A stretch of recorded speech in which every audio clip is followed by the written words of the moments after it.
Good afternoon and welcome to another edition of TalkSports, where we speak with the movers and shakers in sports, the sportsmen and sportswomen and administrators of past and current. This week, our guest is former javelin throw champion, not just in Grenada, the OECS, and for quite a while was the leading javelin thrower in the Caribbean. We're speaking about Trevor Modeste, Assistant Commissioner of Police, Trevor Modeste MBE. Trevor Modeste joins us live from, I understood, it's a rainy Grenada on the eve of the 37th anniversary of the United States invasion of Grenada. As I welcome and say, good afternoon to you. Good afternoon, Mr. Modeste. Good afternoon. Yes, and welcome. Yeah, thank you for having me here this evening. Right. And first of all, let's talk about how you have been coping with the pandemic, Mr. Modeste. Well, I was in quarantine since November because I got sick. I had a kidney infection and I was hospitalized and home since November. So when the pandemic and COVID came in, I was already home. I was already used to being home. So it was okay for me at that time. Okay. All right. Well, glad to know that. And as I hope I was correct when I said it, a rainy Grenada. It's a rainy. Course. Well, it's at Fontana. It's cloudy, but this is heated and cloudy. It's very humid at the moment. So we were having some heavy showers on and off, but relatively it's intermittent heavy showers that we are having. Okay. You mentioned Fontenoy, but we all know that's your adopted village now. But Trevor, you have represented the parish of St. Andrew's Anglican Secondary School, for many years. Let's start off how you got involved in sports in Grenada. We'll go into the mainstay of javelin and throws and other events. I understood. We know you just as javelin, but I know you have some secrets to share in terms of you were also on the track, But how you got involved? If I should start from the beginning, I'll have to start from 5 years. When I was 5, I entered a competition in Paradise. I'm from Paradise, St. Andrews, the Cocoa area, where this man, Mr. Farrell, he had a sporting competition where all fellas would participate in a competition. And that's where I started running, doing like the 100 meters. Walter Simmons started in that area there too. And a few other fellas started doing it in Paradise. Then I went to SAS. It was, instead of track and field, it was cricket. I was a pace bowler at first. And I went to trials at Progress Park. Instead of staying in to throw the discus, I went to trials at Progress Park. Being a junior, I used to throw the discus, the 40s in the school, but I went to trials because I wanted to play for West Indies. I wanted to pace bowl. And the principal sent me home as punishment. My parents were going to school. And then he said he wanted me to throw javelin and not to play cricket. And that's when I started throwing the javelin. And I think it was the same year, greats like Eros Rapier, Otway, Solo, Otway, and Kingy, Forrester. Those fellas came looking for me and encouraging me because at that time I didn't know what I was doing at that age. At 14, 15, I didn't know that I was throwing so far. And that's when I started getting the encouragement and started recognizing the importance of the throwing events. And in 79, I think it was when I represented Grenada for the first time going to Character Games. Everything started falling in place at that time. Mm-hmm. So that's basically how I started up. Yeah. It was a topsy-turvy sort of journey over the years in terms of your participation and commitment. And I say commitment, Trevor, because I know that, and I mean, for someone who lived in the Queen's Park area, around the Queen's Park area there, River Road to be exact, and seeing that level of commitment from yourself and Anthony George over the years in particular, even at the age in the 30s and into the 40s, on almost every afternoon, The you age know, of 40. yeah, going into throw, and I mean, even without competition, that sort of discipline, what it really takes for you for all these years, Trevor, even after active competition, to continue to throw and be, in the field of javelin. Well, uh, javelin, to throw the javelin, you have to be dedicated. You have to be all around. That's why I competed in did the 400 meters, and I do high jump, long jump, triple jump, and do javelin, discus, shot put.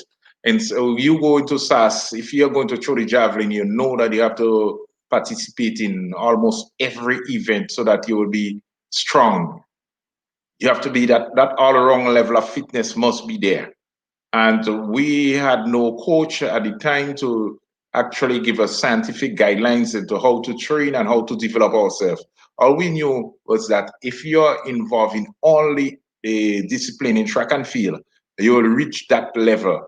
And that's what we did. It wasn't I alone, it was just the idea that if we do all the events as a decathlete, we may get a scholarship as a decathlete, or if we are outstanding in our field, we'll get a medal as or a scholarship as a decathlete. You had fellas like Parrot, who was the most outstanding triple jumper in Grenada at that time. You had fellas like what's his name, the high jumper. I can't remember his name at the moment. I have a little bit of thought block, so I can't remember his name.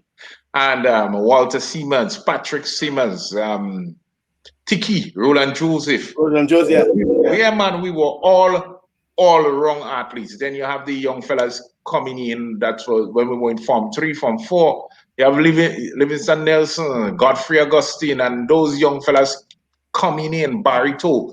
And every one of us were all wrong athletes. Not having a coach, now it be whole that Trevor Modeste or Patrick Siemens, or it was Mr. Robinson at the time, or Mr. Daniel, one of our teachers, assisting us in getting students to participate in the sports. And we were searching. That's how we got Eugene to come over to SAS, because Eugene we used to call him Convent, Lawanga. And that's how we got him to come over to SAS. He was in, I think it was in Form 2, and we got him to come because we knew he was an outstanding athlete. So in SAS, your idea was a very good all-around athlete. If you're participating in one sport, you can't make it. You must be participating in at least 3 events to make it on our intercall team. And our training was of a very high standard. And after coming from Carter Gibbs, when we recognized that to be an outstanding athlete, you must be highly qualified in academics. And the teachers used to make time to teach after school. That's why you have fellows like Stafford, John, Taylor, and Livingston Nelson and Godfrey. That's why you have them getting all that amount of subjects. That's when we move from getting 6 subjects to getting 10 and 13 subjects, just because of that. If when we had what's his name again, Pesh, that's Aline Francis. Aline Francis, getting all those subjects, and they had to do all this training and get all those subjects is because the teacher studied dedication and recognizing that we didn't have a coach. The effort was placed into it. And our principal, dear principal, Mr. Julian Cressy, as we call him, used to call us to his office like fellas like Parrot and I, sometimes Tricks, and draw those linemen on the blackboard. and said that's how you jump, that's how you have to throw the javelin and whatnot. So are And you saying even though he wasn't a coach, he knew something about it? he knew something about aerodynamics, and he taught Oh, us right. about aerodynamics. For example, if you saw one of the old photos of the team, the SAS team, all of us had big afros, and he was behind us to cut the afro. You have to cut the hair, every advantage. You had to get it so that you would participate. I'm trying to get a photo here because I think I have a photo of the team. I keep a photo of our intercall team, and we always had large A- Any reason? afro. Any reason why you all have to have it? Let me see if I can get that properly. That's me right Oh, at the okay. edge Right, there. right, right. Large afro. So that's what he was saying, that if you have less hair on your head, you run 100 of a second faster. And that's why we started cutting our hair after that. Instead of growing this big afro, we started cutting our hair. But in those days, the afro was the thing. And when you came to intercall and you didn't have afro, to your sports, that well, you press down your hair, you put a good bit of grease and you put a stocking on it so that your hair would press down. People wouldn't recognize you when you're competing. We did that just to gain a little extra improvement in our timing. Right, right. But let me ask you regarding why it is, and I know I asked couple guys before you the question, but you one I need to get at the time why it is that the guys from SAS tend to always be the bigger guys. I mean, was it something that SAS always attracted the bigger guys? I mean, Okay, let me. We didn't have any idea about body development. All we knew is that we had to eat well right. and train hard. That's all we knew. We did not even understand what it was meant by training wisely. We knew that we had to eat good, do lots of push ups, and run on the sand. So, doing lots of push ups and running on the sand, we developed. And as I told you, when Livingston, Nelson, and the Godfrey Augustine came in SAS, we were, I think, it was in Form 4, and they were taller than us already.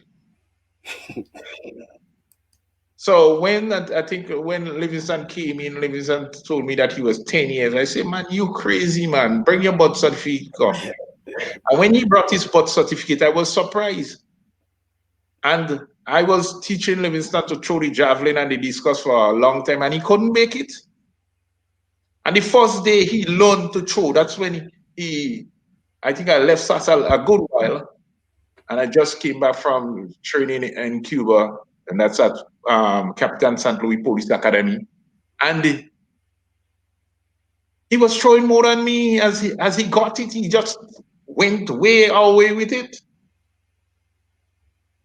The food, the physical training. I mean, we go so far that we used to go at nights to assist truckmen to load their trucks, like heaving sand up onto their trucks, just to develop, just to throw javelin, just to throw shot put, just to throw discus. Because we didn't know anything about going to a gym. We didn't understand anything about gym and that level of fitness. We used to go and run at the Big Bay or at the Pulse Airport just to develop. We used to look for hills and do explosive sprint work. And we just do that without even understanding the principles behind it. But we used to do that because we know we are going to get big and we are going to get faster. And we did it. And then we had a teacher, that Mr. Robinson. He was not an agronomist, but the one that deal with weather. What's his name now? with the Met Office, Yeah, he was a meteorologist. guy, Yeah. Mr. Robinson. He used to make them booty bakes with coconut and whatnot and bring for us so that after training, we eat that. And the oil down. It was only when Trix became qualified as a nutritionist that the oil was my mother's favorite thing. My mother used to cook the oil, but it was only when Trix became a nutritionist we really understood that the oil was a balanced diet and why it was that powerful. So it was the diet, the exercise, and genetics that brought us to that level. And it's something that helped not just the male but the female, because over the years I realized even SAS produced a number of top javelin throwers as well. But Well, throw not just javelin throwers in by let me extension. tell you, I had my brother. Yeah, my brothers did not go to SAS, but they threw javelin and discus. My nephew threw javelin. My niece threw javelin. They got medals in Caribster. And yes, I had another, yes, the last nephew, he threw javelin also. And I have cousins, lots of cousins just throwing javelin. When I came from competing, I can't remember, but I think it was Texaco Olympics. Our first competition in Grenville after that games in Barbados when I won, and I was seen on Caribbean Sports Update, and I was voted as the most outstanding javelin thrower and whatnot. We went to a competition in Grenville, and it took me over an hour and a half to make one throw because over 50 something persons registered to throw javelin. They want to compete with Trevor Modeste. I mean, that's the level javelin throwing was to Grenada, and it still is to Grenada. Yeah, because for many years Grenada dominated javelin throwing well throws and javelin in particular, even at the character level. Yeah. Well, and as you know, Even, Grenada.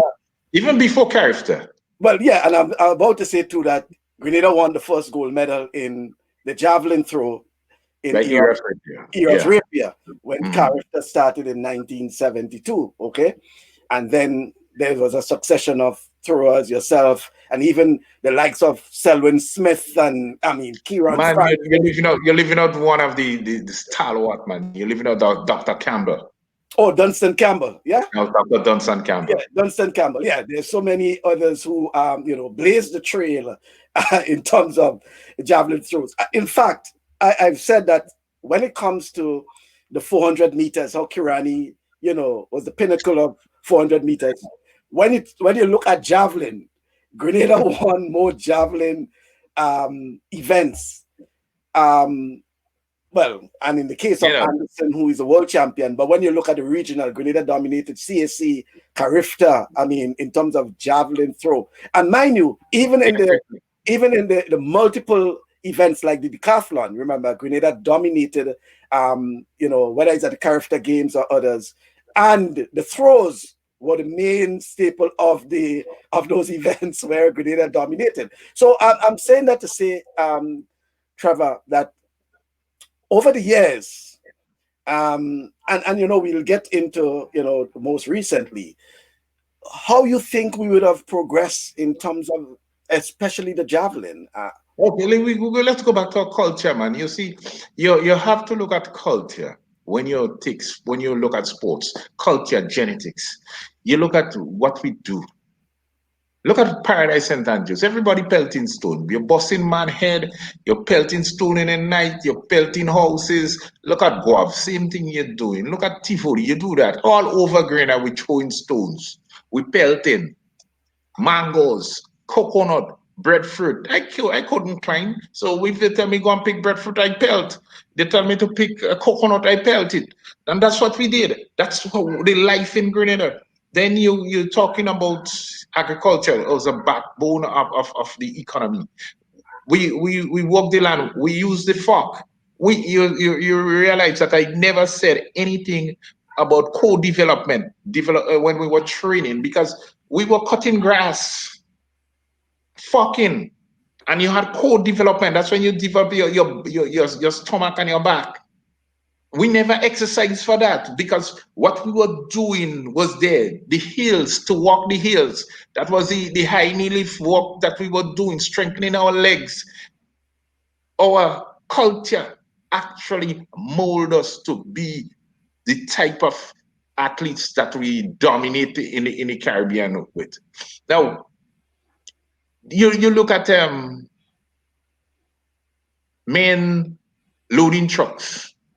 Look at the men and the Carib trucks and the coke trucks. You look at the men heaving the cocoa, heaving the bunches of bananas. You look at men heaving the bags of nutmeg. That's what we grew up doing.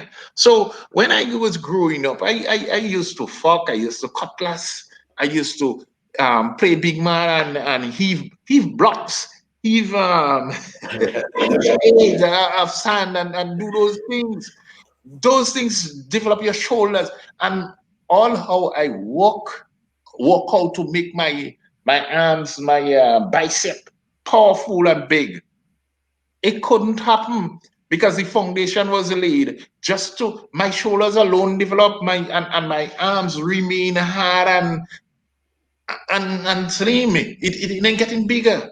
And if I take a cricket, I remember I was throwing javelin one day in Queen's Park, and the pace bowlers were bowling. And I said, I faster than these fellas, you know.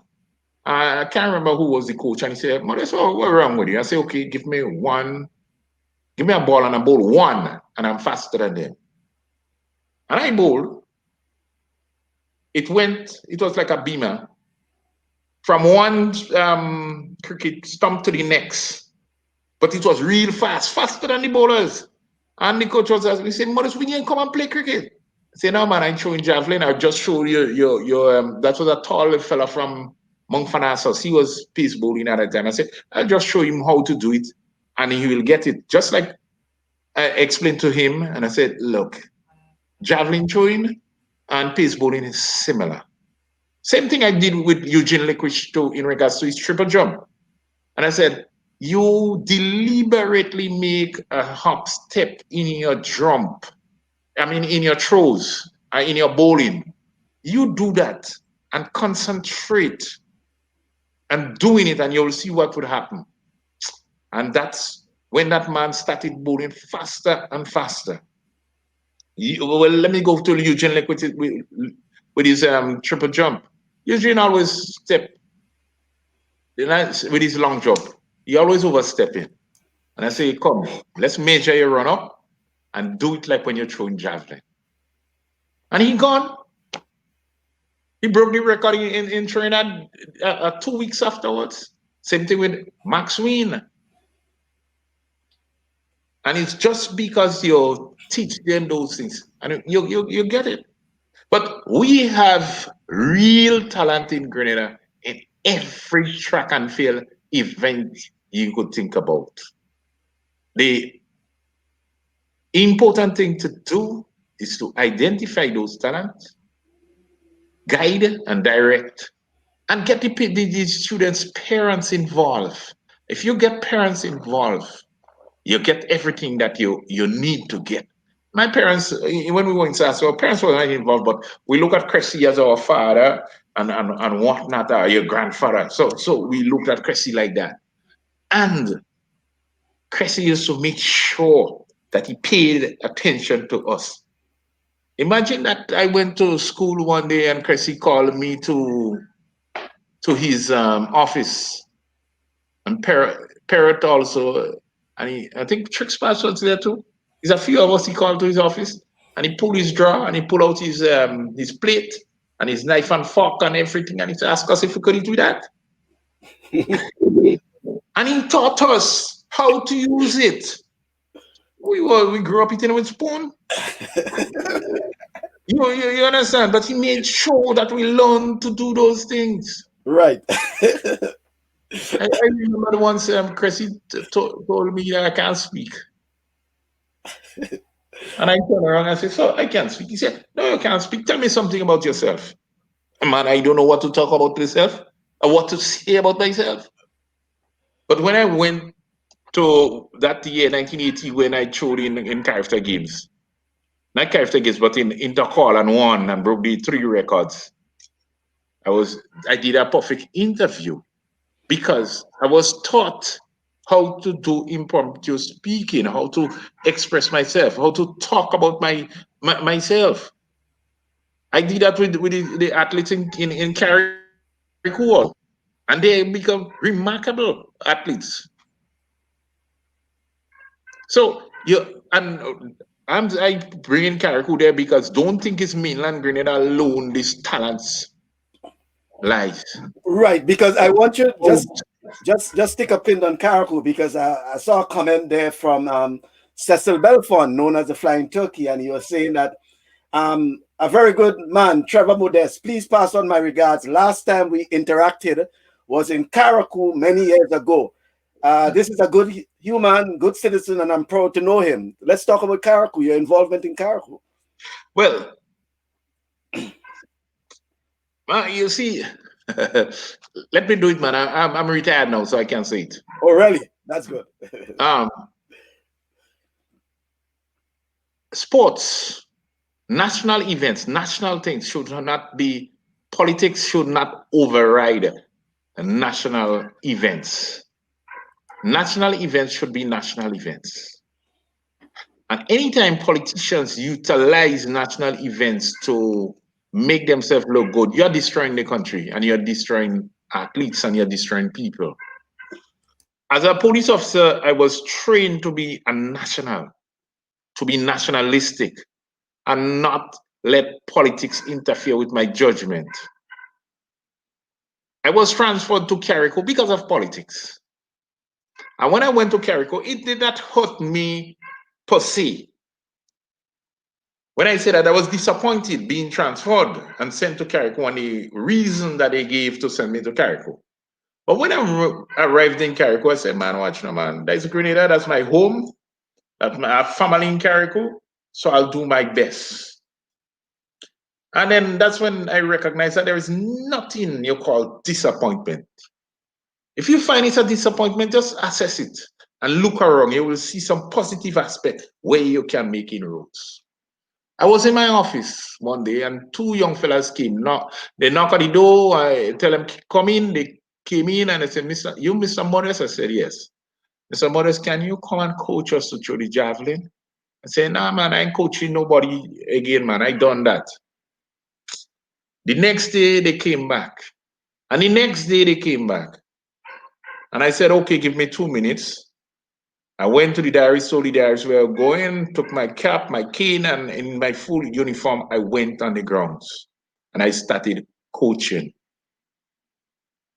And we had some outstanding javelin throwers coming out from Carrico there and then. It so happened that the sports officer in Carrico, an incident happened and he died subsequently.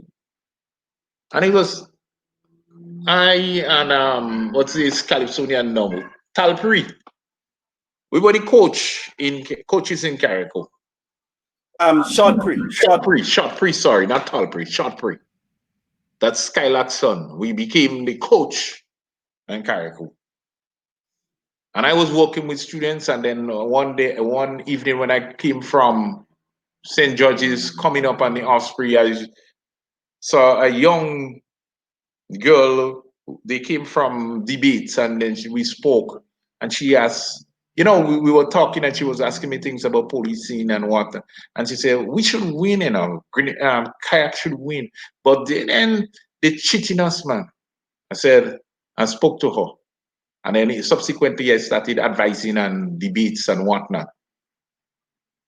Carrico subsequently won debate. The most important thing, well, so let me go to the Calypso now.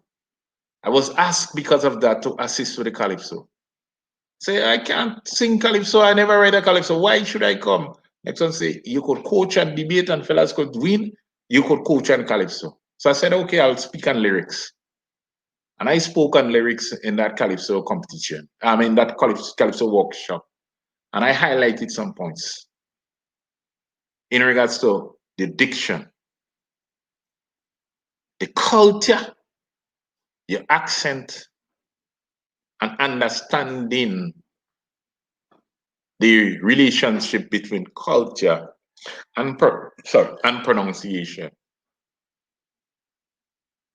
And I lectured on that. And I said, I encourage fellows, I said, sing as a kayak. Pronounce your words as a kayak, but make sure that your pronunciation is clear. And I asked one simple question, and that got them to understand what I was talking about. I said, who's the most outstanding Calypsonian in Carriacou?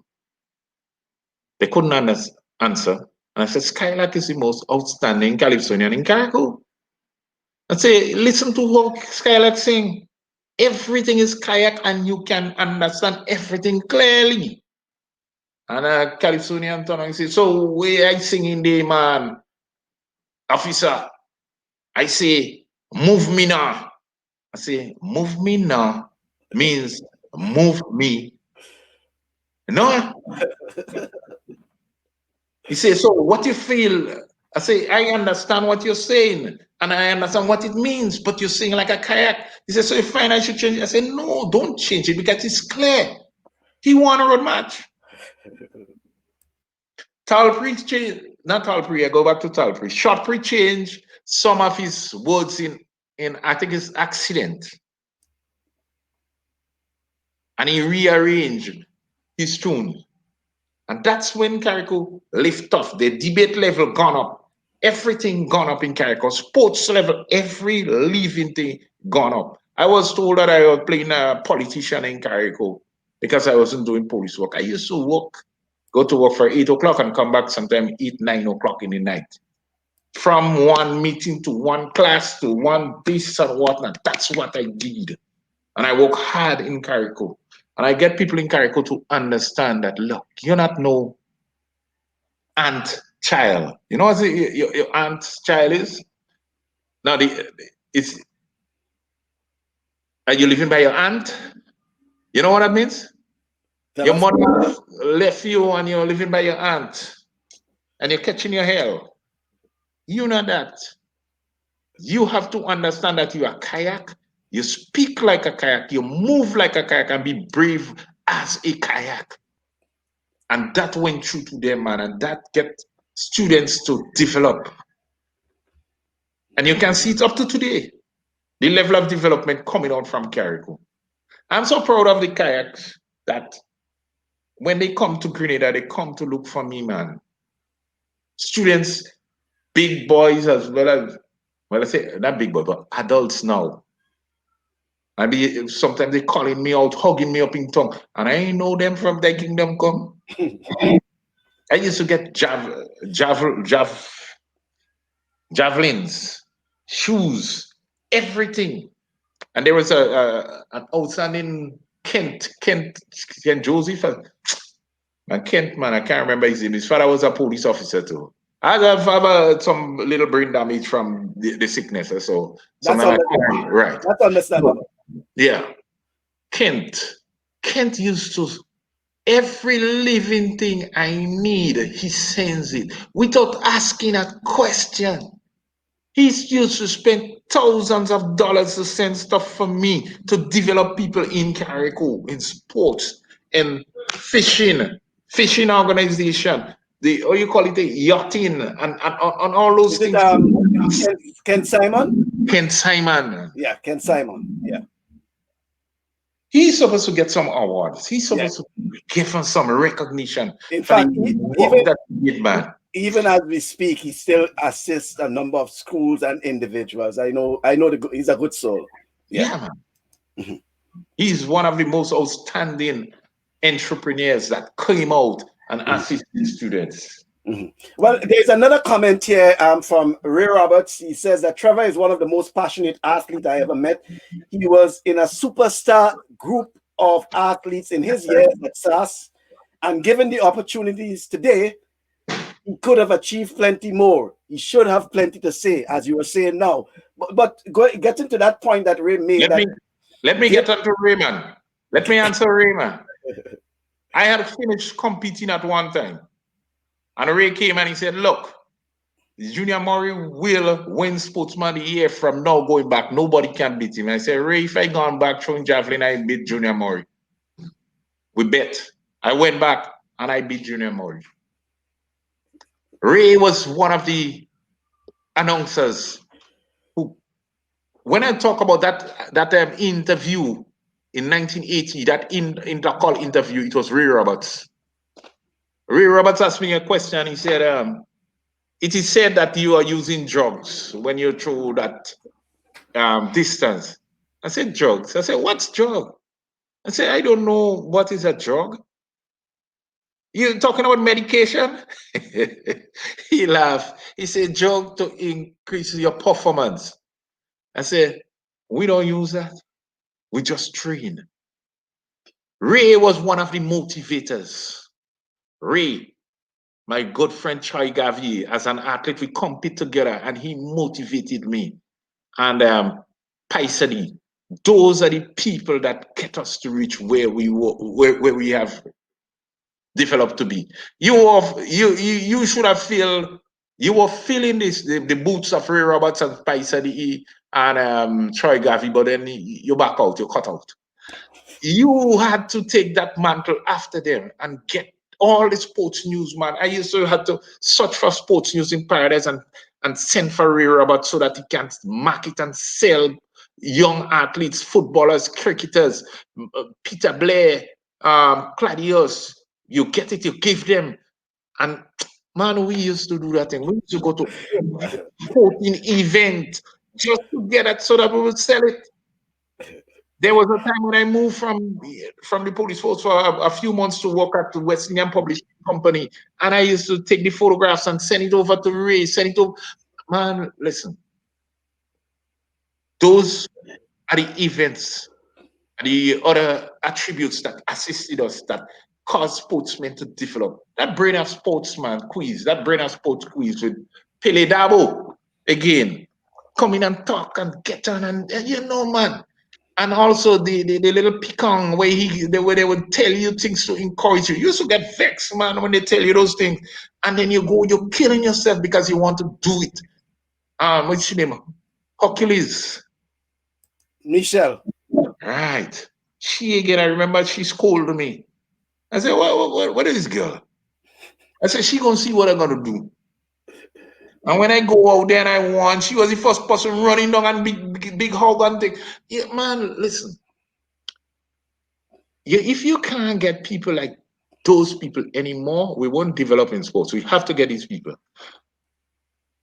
Maurice Bull Williams is planning to come back to Grenada, and he wants us to organize a group to mentor and develop athletes again. If he comes, we'll do it. I can't do it me alone. I'm not that well, but I'm going to go out and give motivational chats and encourage fellas, encourage parents to sacrifice and do things for the students, for the children, assist teachers in getting students motivated and developed. That's the only way we can go forward. Another thing too that I'd learned, and that's what pushed me, that would get me to compete until the age of 40.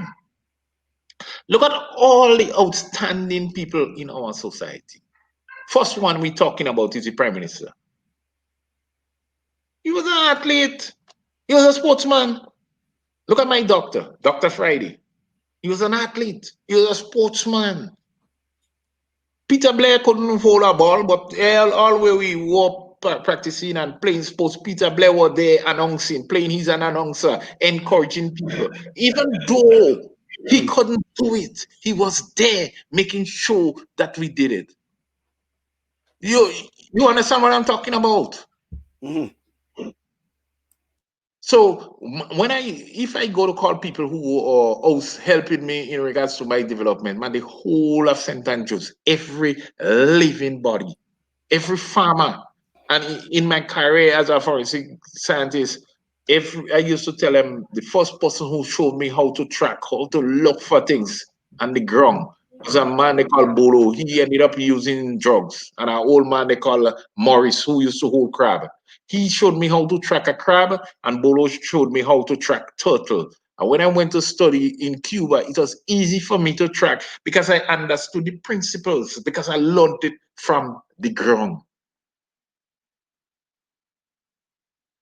So in my life, every living body played a part. Even the criminals and all played a part. If you were shown telling telling a man one day that you say, mothers get your shoe print and you don't believe. If mothers tell you you go and thief in a place, you go and thief it. Because if he tell me and I didn't go, and perhaps I sleepwalk and I go because he know what he about and he won't lie on me. And that motivated me. Even those things. You understand? Yeah. Well, I did.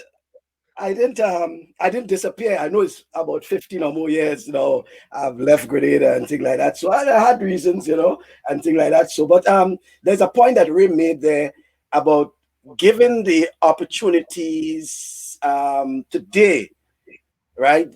Given those opportunities that are given today, if you were given those opportunities then, you would have achieved plenty more. And I think there's something about why it is either you received or you were denied. What happened over these years when scholarships were being given? Were there a situation where you were Okay. given an opportunity or you were In, denied an opportunity? in 1991, I was given an opportunity to go to Germany for 10 months.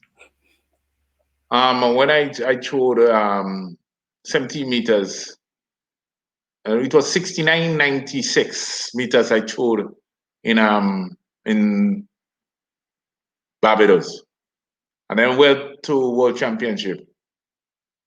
And a German coach saw me, and they made arrangement through Kid Joseph. At that time, Kid Joseph was my good friend, my good mentor. But it was after the revolution and everything. So the man who was in charge of us at the time, the Grenadian who was in charge of track and field and was in charge of the Grenada team at the time, felt that he should be the one doing the necessary work. And Kid Joseph should not be doing it. And he took it over to do it. And he never did anything when we came back, he never materialized. The athletes who went, there was a tall shot putter from Argentina who got a scholarship to go. There was a long jumper from Trinidad, long jump and triple jump. Eugene was better than him, a lot better than him. But they got this scholarship to go. I did not go. There was a 400 meters runner from St. Vincent, actually. He went, I can't remember his name now. And I don't think I remember his name. It's hard for me to remember those names now. And he went, and their improvement was remarkable. And I was told, that man put me sit down and he asked me how much I'm throwing at just standing throws, the most I can throw. And I could have thrown 60 meters standing throw. I did that in Finland. I stood up and threw 60 meters for him to see. And in clarifying that stand up, meaning I that did without not a run up, run right? Without a run up, without yeah. a run up. Mhm. Then he asked me how much I will throw with a 3 steps run up. I say I can throw 63, 64 with 3 steps. And how much I will throw with a full run up. And I would only throw perhaps, I think it was 220 feet with a full run up. And he said, no, it's impossible. He said, if you're throwing that 60 meters stand up, that's 200 feet standing, then you can throw 60 more feet, 60 to 80 feet running. And I never got that scholarship.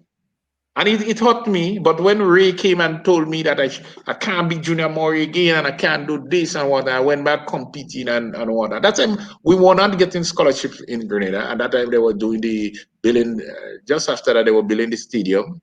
And I was throwing 70 something meters, 73, 74 meters at that time. I said, well, I'm going to that games. And that's when we encouraged the coaches that were coming. We went to Puerto Rico.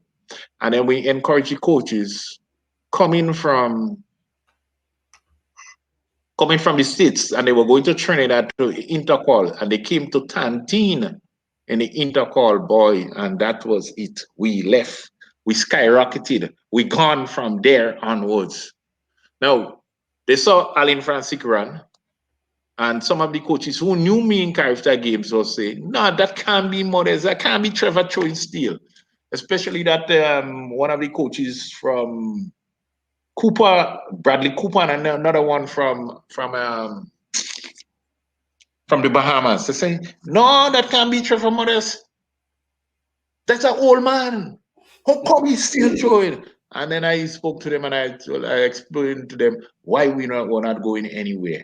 And after that, man, coaches start flying into Grenada. And that's when we start selling ourselves. When you send people out there, especially managers and coaches, you don't go only to look at the games that coach your students. You go to get the coaches to come down. You go to buy coaches. You go to sell Grenada. You go sell the island. So that, okay, what's the man name again? Dandarat. Gordon Ward. Right. I go talk to fellas, they come in Grenada, we're going to airport and meet them. We can't put them in hotel. Who stay by Dandarat? Who stay where? Man, that's what you have to do. But the argument will be that that was then. Times have changed. Times have changed. Yeah. It is the same thing. Homestay. You have a nice apartment downstairs. I have it. I have an apartment downstairs. The condition remains the same. The development has moved from one place in the 80s to the 20th century. We have homestay. You understand? So it's the same thing. It remains the same. You telling me all of them want to live in a hotel? Nah, man. Some fellas want to lime. They want to do everything like the locals. They want to go and live and eat the same oil down. They want to go and taste the rum. They want to go in the rivers. They want to go on the beach just like you. They want to live like you.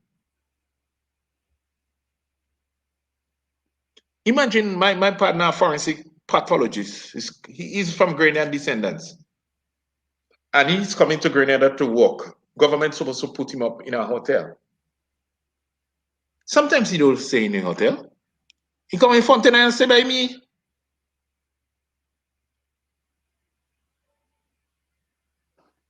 And that's the level.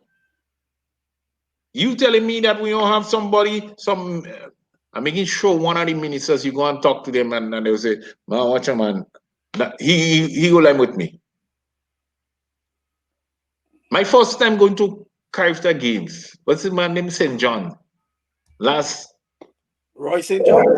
I think it was Roy St. John. He was a former minister of sport. No, he was a minister of sports again, man. He was out. He was out at the time. Yeah. Yes. Well, the St. John we have. But we were going to Character Games and we didn't have a cent. I went with $5 and something cents. And he made sure he gave us money.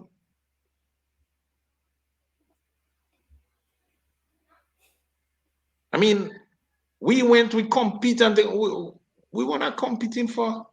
We were going for the ride. We were going because we're going to see places. We were going because we want to meet people. We want to break the records. We never saw further than that. And as I'm saying that now, I'm coming to strategic planning. What is plans for track and field? What is aim? What is the strategic plan? How are we going to be there? What's the plan put down so that we will move from one level to the next? We are not seeing that. You must do those things. I've been in a police force that has been a very disciplined police force, even though every now and then you get some bad apples, because that's the country. That's what we have, and that's what we get from the country. That's what you get from the pool, And you take it from the pool and you put strategic plans in place so that you will move from one level to the next. We have moved from being a no-mention police force to the top police force in the Caribbean. And our standard is dropping again. Now, if we did not have strategic plans being put in place, we would not have been at that level. Education too. What is the educational plans or policies in regards to your athletes? You must put strategy. In formal, let me ask the question: is there a strategic plan for education in Grenada? Are we aiming at guessing at how much thousands of jobs we want to create in a specific field? So we are training people to fill those positions in the next 5, 10, 15 years. How much students we want qualified with chemistry, in agronomy, in accounting, in social science, so they can become police officers? Do we have those plans? What is the plan in every school to get towards that? What's the plan in every area of track and field or sport in general to develop that? I finished one career. I wanted to be a scientist. I never knew, understood when I said I wanted to be a scientist, actually. But I'm still saying I want to be a police officer, and I'm still saying that I want to be a farmer. I've been a police officer and I've been a scientist. So that's one career gone. I'm a farmer now, and I'm in food processing. Well, you'll get some of my products already, and it's big now. You understand? Because I planned for those things. I didn't understood what it was. It came into my mind. I write it down, and I want to do this, and I want to do that, and then I reached that level. So my next career has just begun.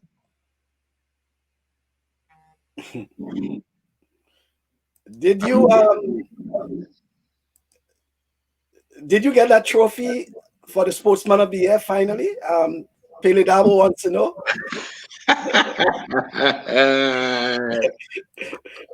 Pele, like I said before, Pele was one of my mentors and agitators. Pele was one of the fellas.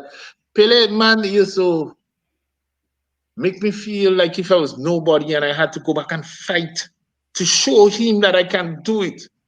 Pele, Ray, and Ray Roberts, man. Yeah. If you don't have fellas like Pele and Ray Roberts, you can't reach nowhere. Pele tell me my products ain't good.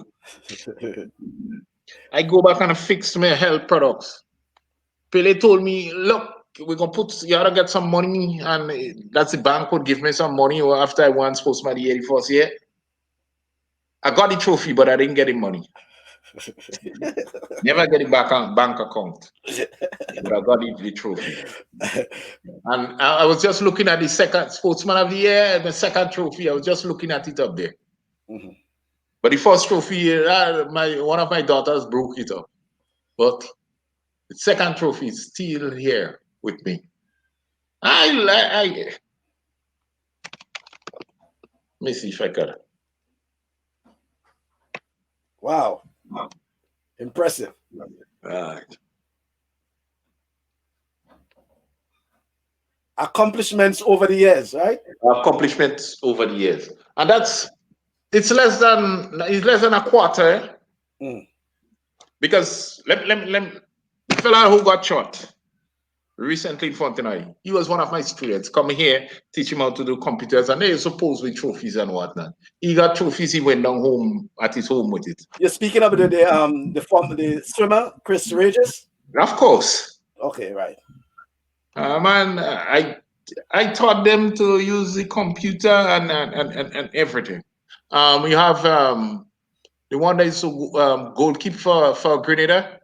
What's his name? Pete Baptiste. Yeah, let me get the first name. I know the Baptiste you're speaking about. Yeah, right. You know the father and mother were police officers. Yeah, the late it's Kellon, Kyron. All of them. I have to give all of them. Even the sister, I had to give trophies also. Yeah, that was I killer. had to give everybody trophies. I used to, Paula School, we used to organize a thing in Paradise, and I had to go Paradise St. Andrews.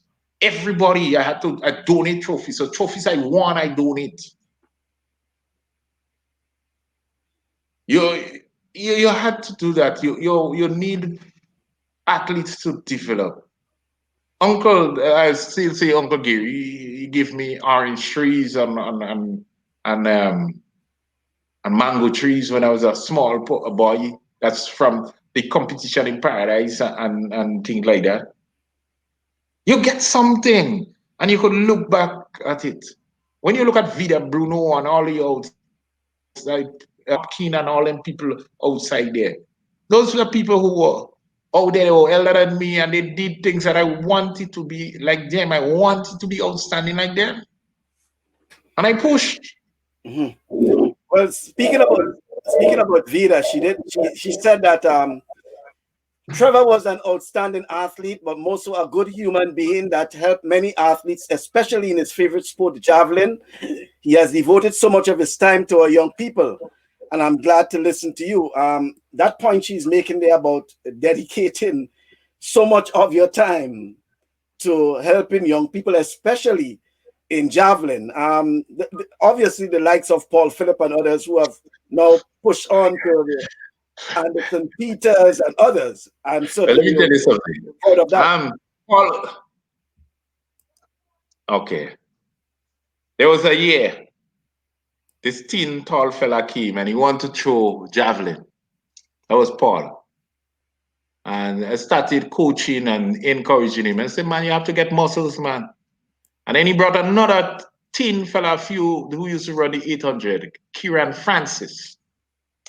And Kieran told me, he said, Mr. Morris, I want you to teach me to throw javelin. I said, but you're too thin, man.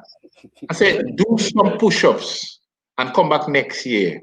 I said, I want you to make sure that you start doing 5 push-ups. If you want to stand your knee and do it, but do it. So when you come back next year, you're supposed to be doing 50 push-ups. When he came back in next year, I can't remember how much push-ups he was doing, but I made sure when I started coaching him, he was the first person that broke my record. And he didn't stay in Grenada and do it. And I was the only person that coached myself in Grenada and throw 70 something meters without coach and in Grenada.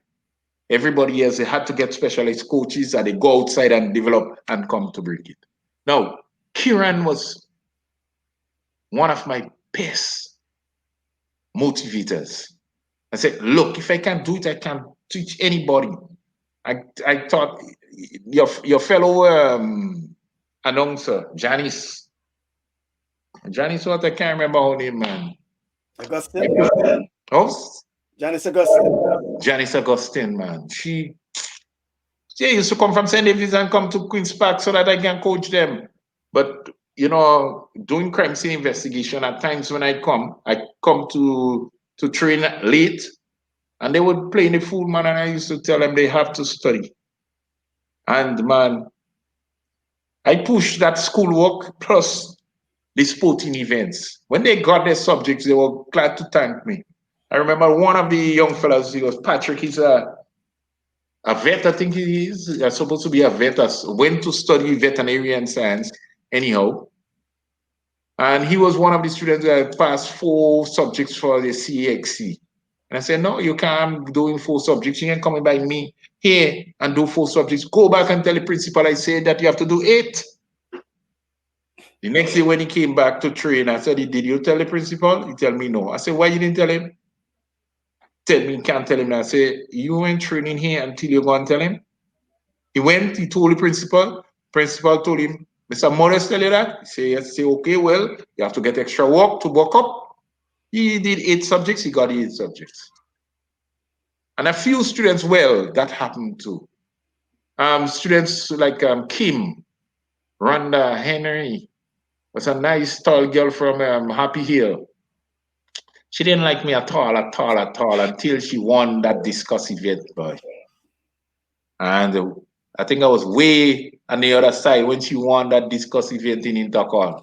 That girl run right across, come and hug me up. As first, she was glad. She used to say I didn't like her, I used to pressure her and things like that. But when you see the potential in some students, man, you have to get them to do the work. And I have never forgot what Michelle Hercules and her attitude towards me. And if it wasn't for Michelle Hercules, perhaps I would have backed out. Then there were some people in Grenville, man. We growing up, and when I used to go, when we didn't have Javelin and we used to walk, I used to walk, go all over the Grenada to cut the blue maho. Even though you cut 4 pieces, you make 4 or 5 toes. Sometimes the most we get from them is about 4 or 5 toes from one, and they done. Until we got that bamboo stool over the granite tank, and then we start boring little hole and put some sand in the bamboo and make sure that we have good javelins. Now, I used to be training at in Paradise River, throwing the stones and also throwing bamboo and pieces of wood. Is that what they call the Rosa? I see Christine Smith. Sometimes I used to do it with the Roso. Yeah, we used to do Roso also. I'm looking at the comment from Christine Smith that's talking about throwing your Rosa by the river. That's she, man. That's Christine, man. And Christine used to vex. After a while, when I get so outstanding, Christine used to say I get old. I think I had 36 years. And Christine, give them young people a chance. This, that. I said, let them beat me first. And Christine, I remember when she was upset. She said, "Man, move there." I said, "Christine, I'm going to show and I'm going to break your record again. You can't make it. You never train. All these murder cases you're going and deal with. How you going to do it?" And I showed for the last time and I broke the national record again, man. That was motivation. There is this comment here about very interesting conversation, Mr. Modeste. You did well. Even as a police officer, you made it possible for officer athletes to compete on a regional level. And I think I heard when I first posted the promo that you'll be on the program, I saw some comments relating to your involvement in getting officers to compete in those regional meets. Okay. Now, when I was in SAS, that was during the revolution, and the force had to be had to be sold. The force had to be marketed, and the revolutionaries were looking for ways to market the force. And I was the shining star that they could have used to market the force. So you had fellas like Mr. Dog, who was a marathon runner. You had fellas like who was Eugene Liquich, all of them, real outstanding athletes coming in and joining the force.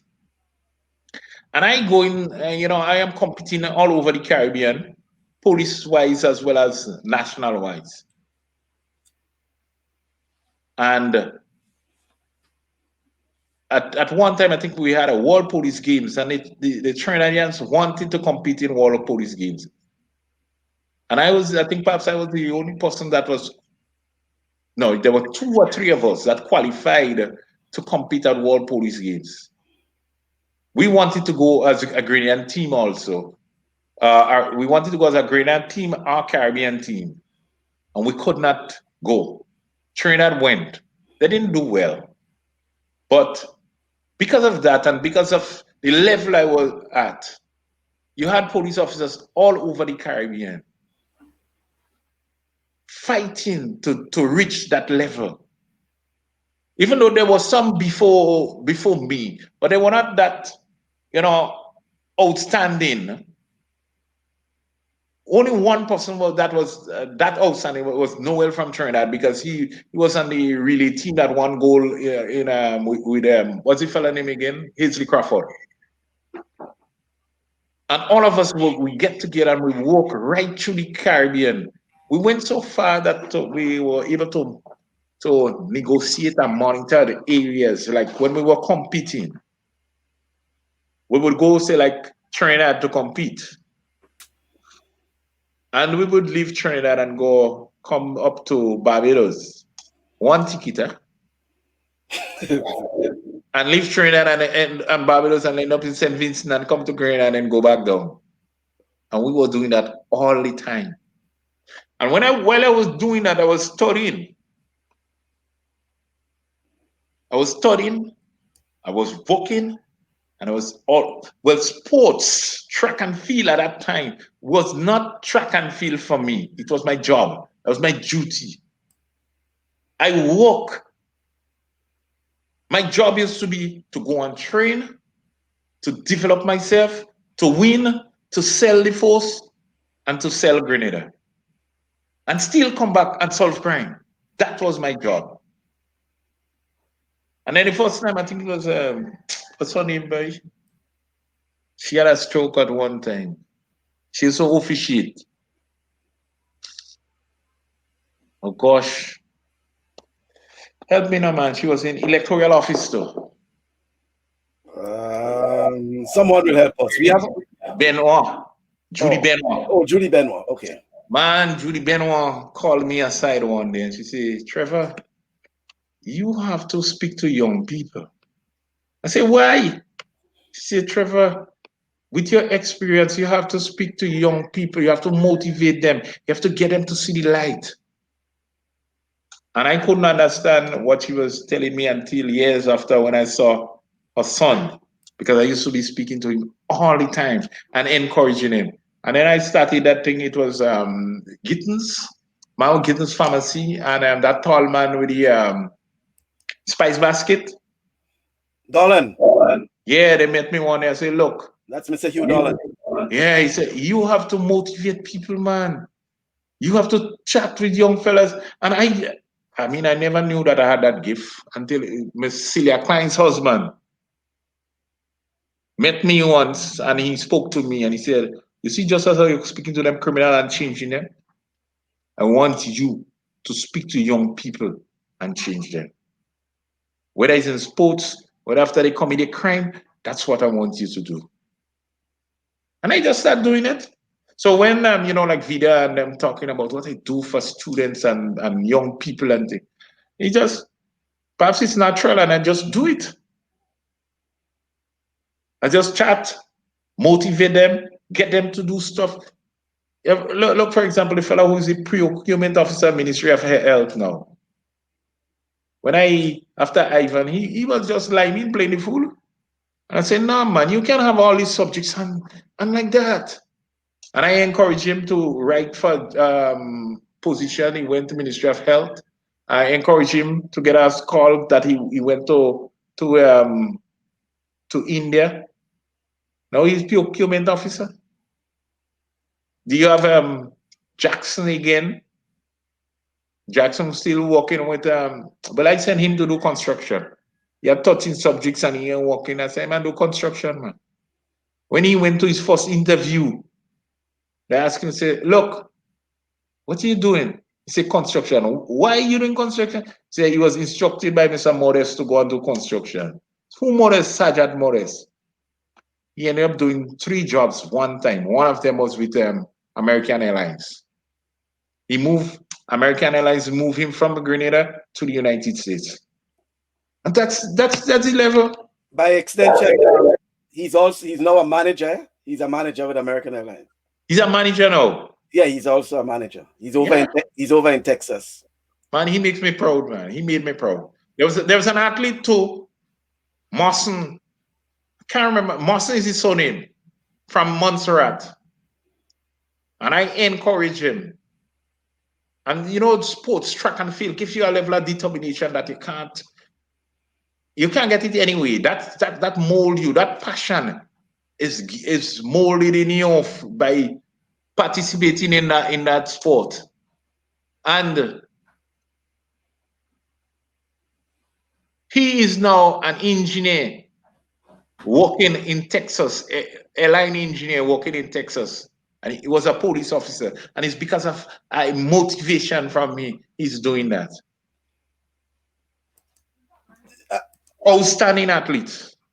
Trevor, you talking now, and you indicated early in the program that you're not retired. So I assume you're going through the period of pre-retirement, is it? No? Or you No, have, no, no. I'm retired. okay. No. So you retired. Last month, 19th, just 1 month and a few days. Okay. 1 month and 4 days, 5 days. Officially you have retired. So Yeah. and I know that through your tenure in the Royal Grenada Police Force, and especially through CSI, um, there was some fuss, and not just in Grenada, but I believe could be probably in the OECS or possibly the Caribbean in terms of investigations. You want to share Mm. with us some of those things? Yeah, I don't look at CSI and those things. The reason I don't look at it is because it's too easy for a man to solve a case in those things. And the whole population tend to think that it's just easy.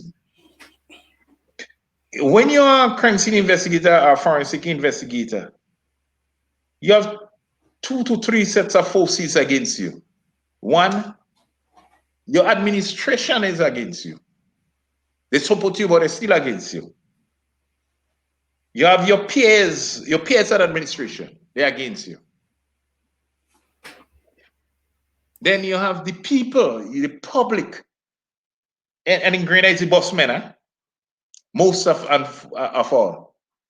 They support you and they still against you because they find you taking too long.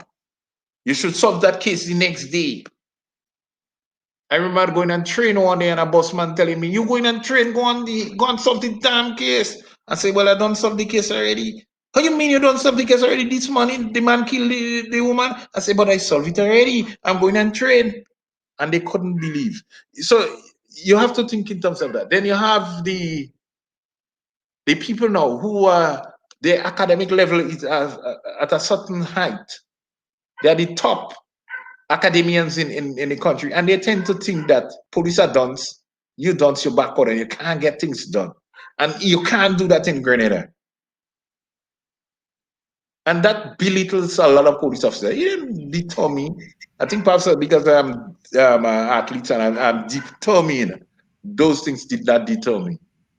And I'll give you an example when I felt real proud. That's when I did the shoe print case. Yeah. Well, I wanted to ask you exactly about that, and I see Randy is putting up the shoe print guru. Oh, that's one of my students again, man. Not just students. I used to babysit Randy. They joined the force because of me. I advise him, I instruct him. Well, Randy is Where still a he is police. today is because Yeah. where he is today is because I encourage him and guide him to get that. And they all make me proud, man. I feel proud of those fellas. He's still a police officer of the islands, right? Right. Yeah. Yeah, yeah, I know that. Yeah. Right. Now, that But Shupri the case, after I finished giving evidence in that case, and after the case finished, a lady came up to me. She said, Mr. Morris, she's a qualified nurse. And she was not working at the hospital. She came and I think she was living in Lansapine. She came up to me. She said, Mr. Morris, I am surprised. I could not believe that we have somebody in Grenada with that type of qualification. I used to ask myself why and how police are solving cases in Grenada. And I could not believe when I heard your qualification. I am surprised. If my son tell me that he's joining the force today, I can accept that in confidence today that he will be able to go to the force and develop himself. Before, if he had asked me that, I'll curse him from thy kingdom come. If my son come from university and he tells me, I am going to join this force, I will feel happy because of your job. When she told me that, man, I felt so good. And that's when I was told that our police force is tops in the Caribbean. And I couldn't believe. My second children case, when the fellas fought with the bandit from Trinidad who came from Trinidad, the executioner from Trinidad, because he said he come in Juku to Grenada, Juku to investigator, come and say line a name and say get his footprint, and criminals in the prison say, man, don't come here and bash with police officer. Or police officer, a big boy, don't come and bash with police officer in prison, man. Imagine that fellas just come from prison and I come to see me. I was frightened the first time. Second time I was frightened. All the times I was frightened until one day I get to understand that. And then one come and he say, look, I need somebody to stand security for me. And I have a boat now because of that. I stood security for him. I used to get fish and all kind of thing from him. I stand security, end up paying, finishing pay for the boat for him and every damn thing. Man, these things, when you do those things, you live in, fellas live and they don't enjoy life. I live and I enjoy every aspect of my investigative life and my sporting life. Or when our PM asking me to explain cases for him, how investigation go, man, I used to feel proud. Fellas just think I'm going to bring news for him and all kind of thing. Man, when you run away and all, my Prime Minister, Dr. Michelis will run away and come across by me just to hear some cases. And I don't call them fellas and say, the chief by me, Dr. Dragon, Dr. Friday, all these fellas coming to hear, how are you doing it? Old magistrate was my mother's principal. He was the man who sent security for me to go to study. Not doctor, but St. Louis. When I was doing that case, prime sister's case, when it said that the husband killed her there, the grammar zone, I didn't have grammar zone in St. George's, I didn't have grammar zone. I didn't have a lab, the lab was my home. The lab was outside in CID. The lab was open air. And he and his wife came down with the grammar zone for me to do it. Because they had confidence in the job that I was doing. And when I do, and I recognize it's about one mouthful she drank, with equivalent to two tablespoons, of Gramazone that killed her.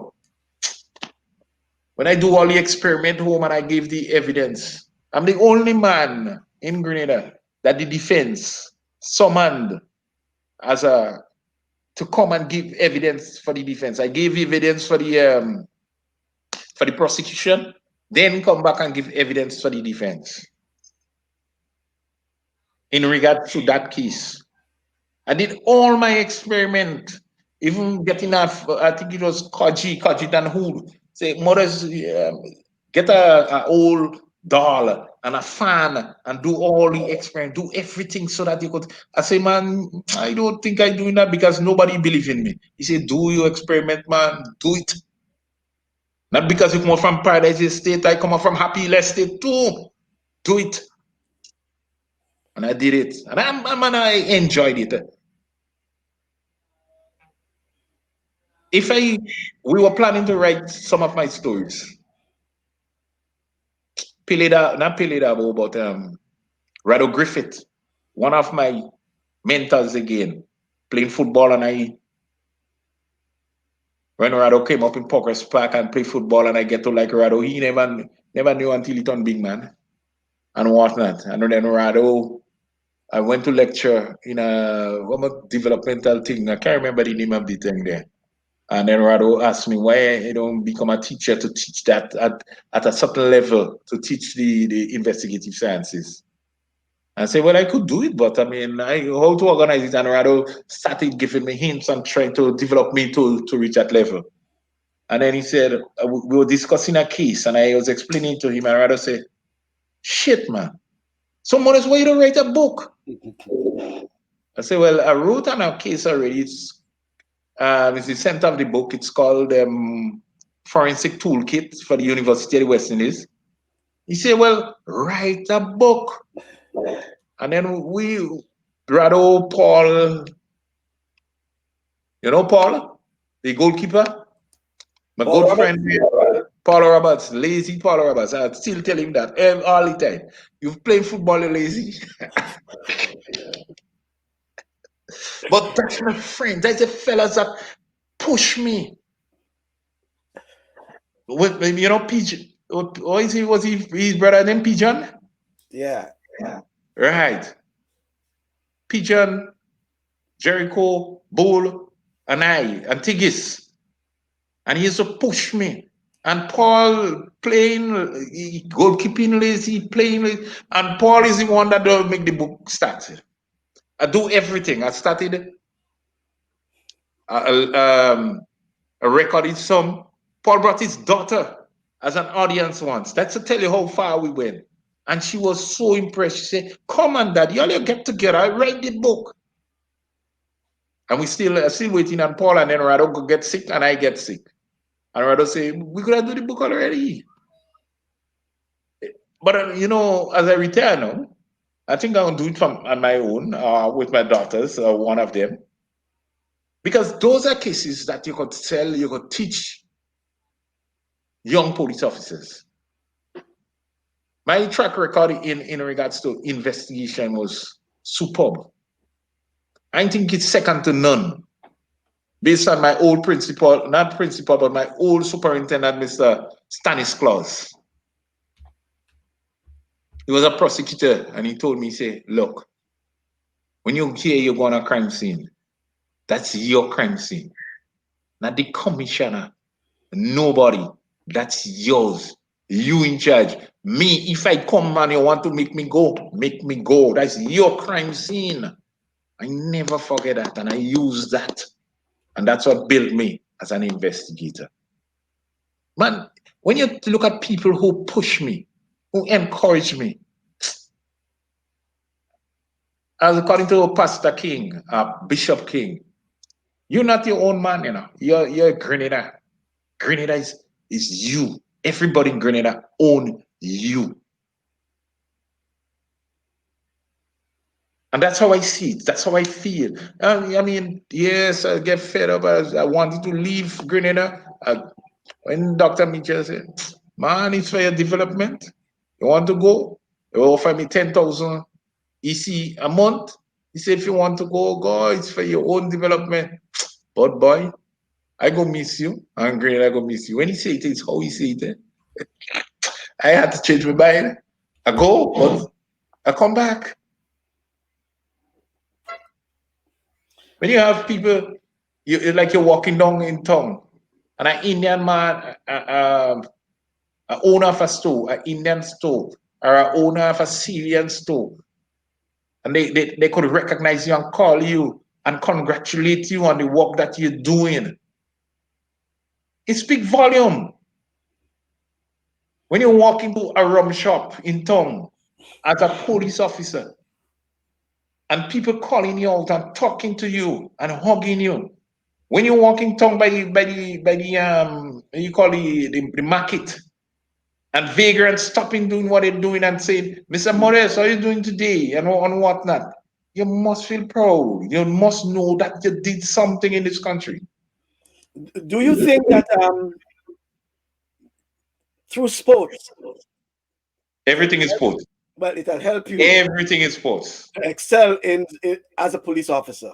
Everything in sports. That determination in sports is what drives me. Let me give you one example. Toolmark identification. River Sally Credit Union was broken into. They use a bolt cutter to cut the lock. It took me 2 months. It took me a day to match the bolt cutter with the cut on the lock.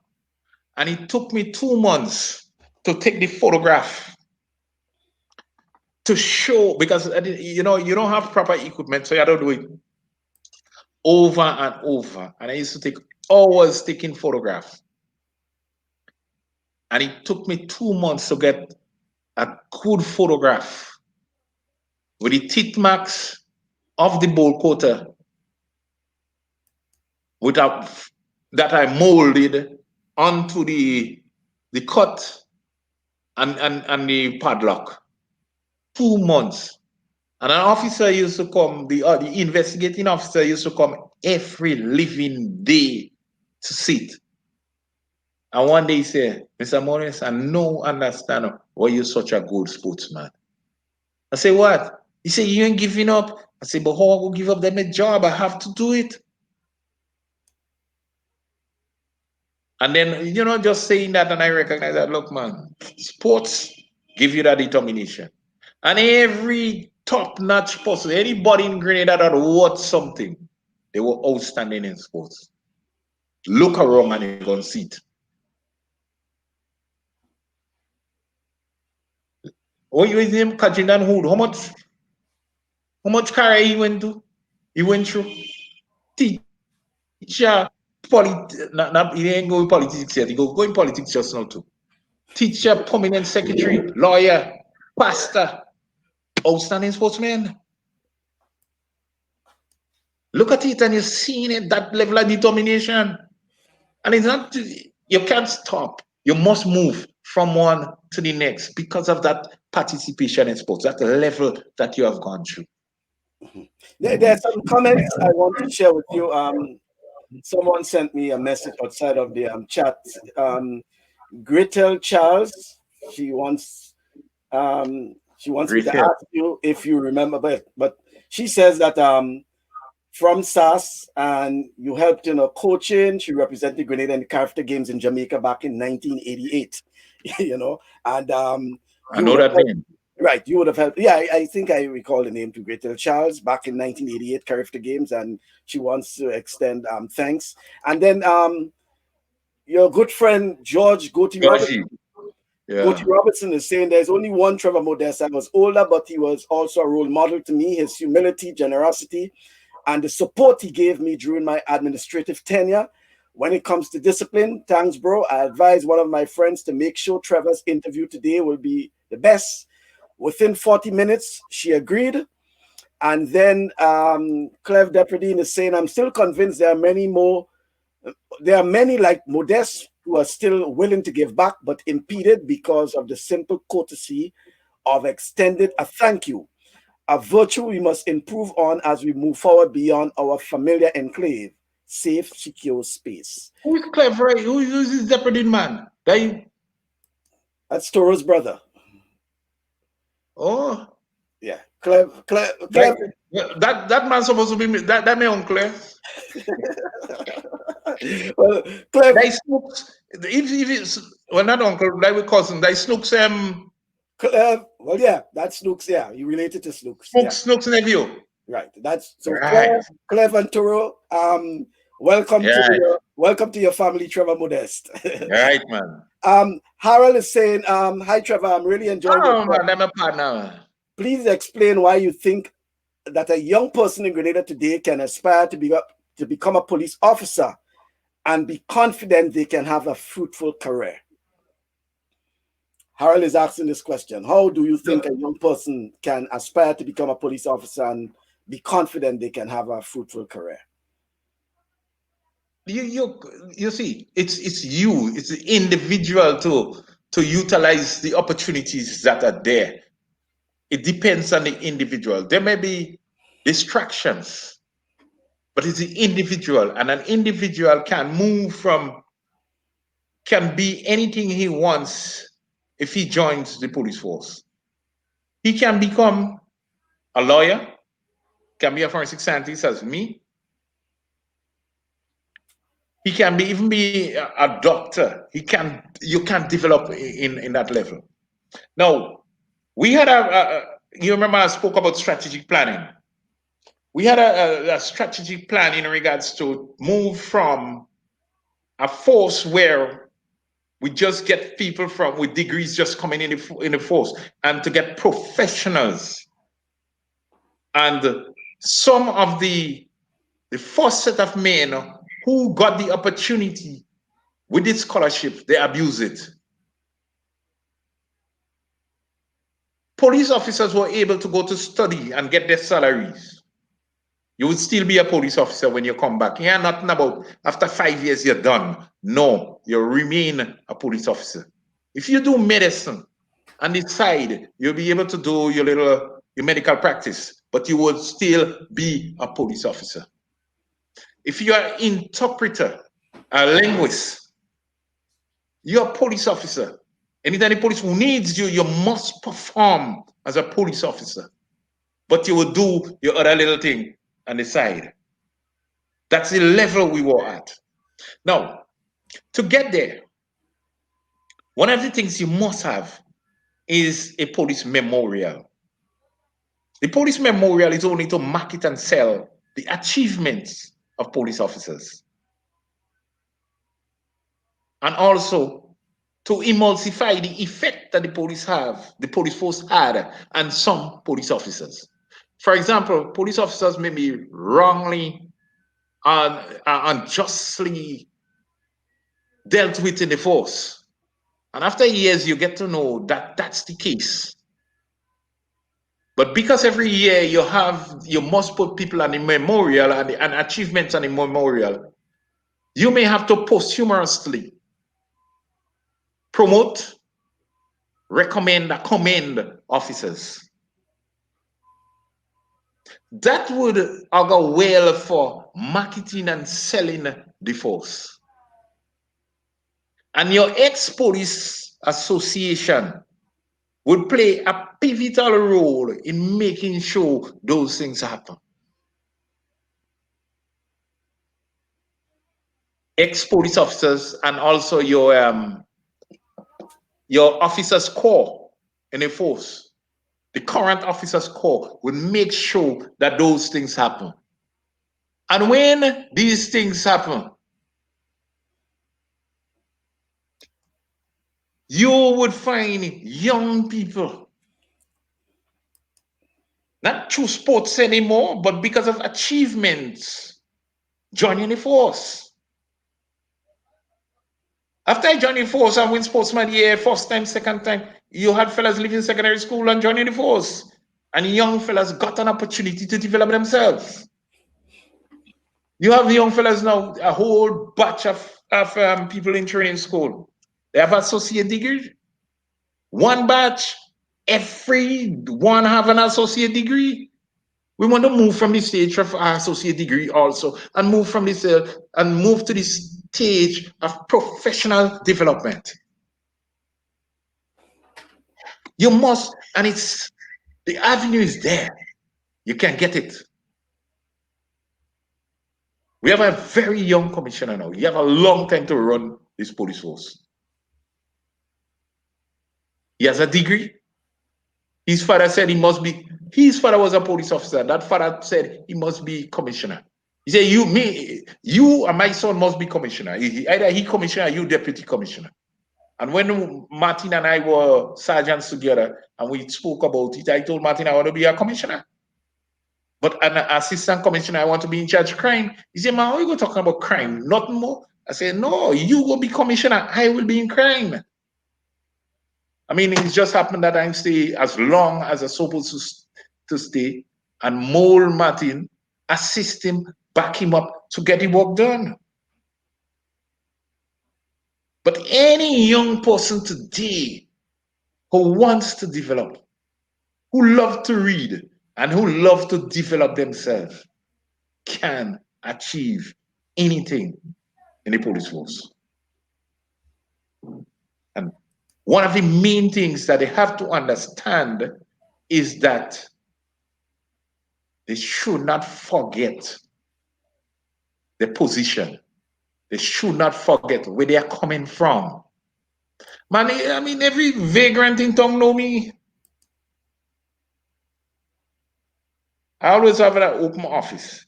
Anybody could walk into my office. You know, the first time I went as an ACP in charge crime, they asked me, so you can't make people coming up in your office like that? I said, well, I can't help it. That's how I am. In CID, every constable could have come to my office. Everybody came to my office. Yeah, I don't make no appointment to come by me. Whether commission or not, no. You come. You call me, you tell me you're coming. A lady quite insulted. She ain't no head. I ain't know her from head not tail. Somebody tell about me. She called me. She said she wanted to see me. I say, okay, come. When you could come, she said she coming tomorrow. She came the next day. We solved a heaping set of break-ins.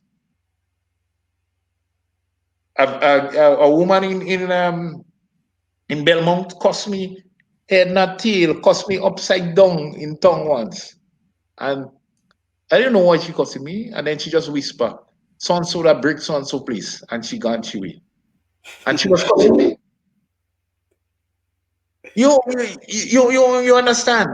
That's the level you as a police officer. Don't matter your rank, don't matter your station, don't matter what you're doing.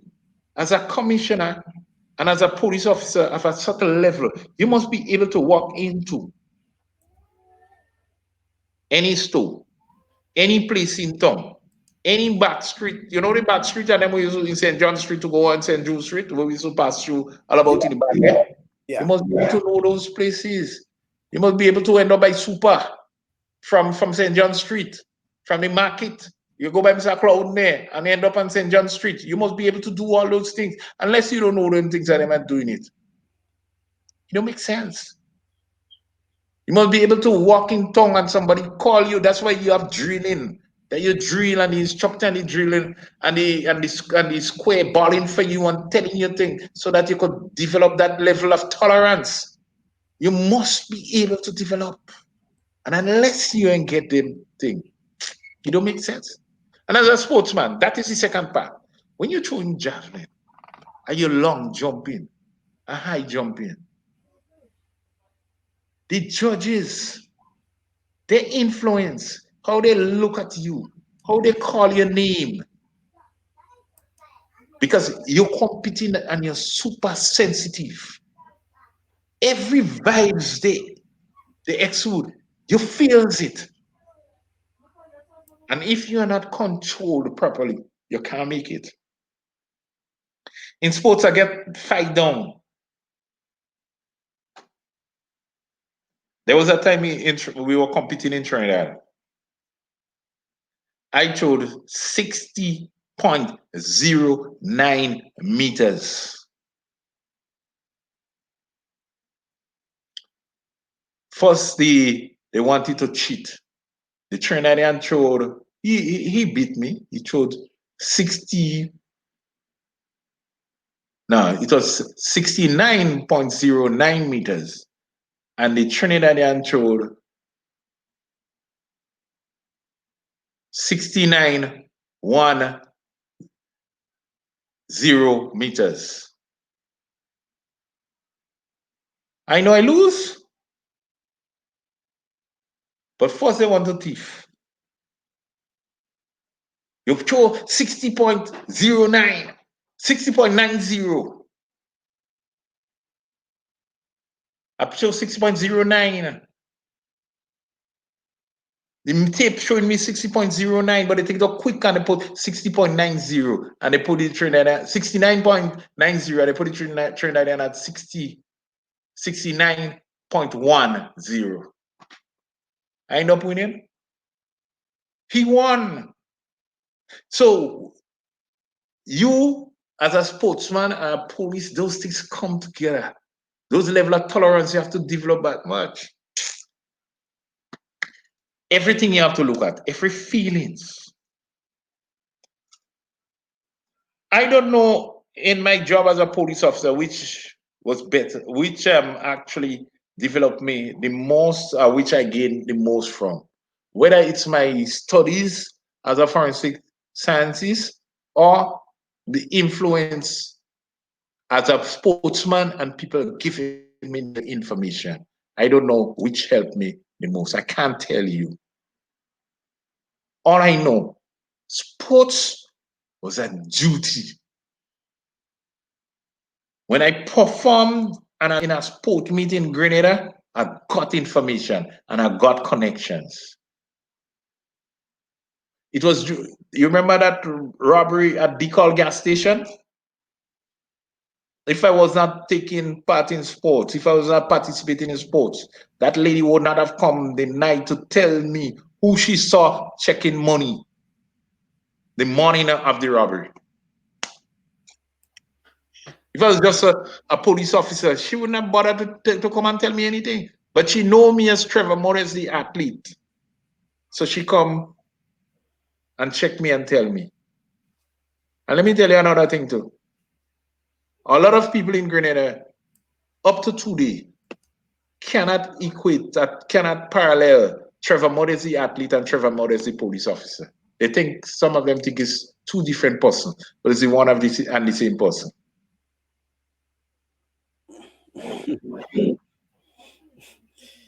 And another thing too, friends call me Trevor Modeste. Anytime somebody call me Trevor or Modeste, I know they didn't know me from young. Anytime somebody says Trevor Modeste, it's like one name, Trevor Modeste. I know this person know me for long, for years. And nobody call me Mr. Modeste and Mr. Trevor. Everybody say Modesto or Trevor Modeste.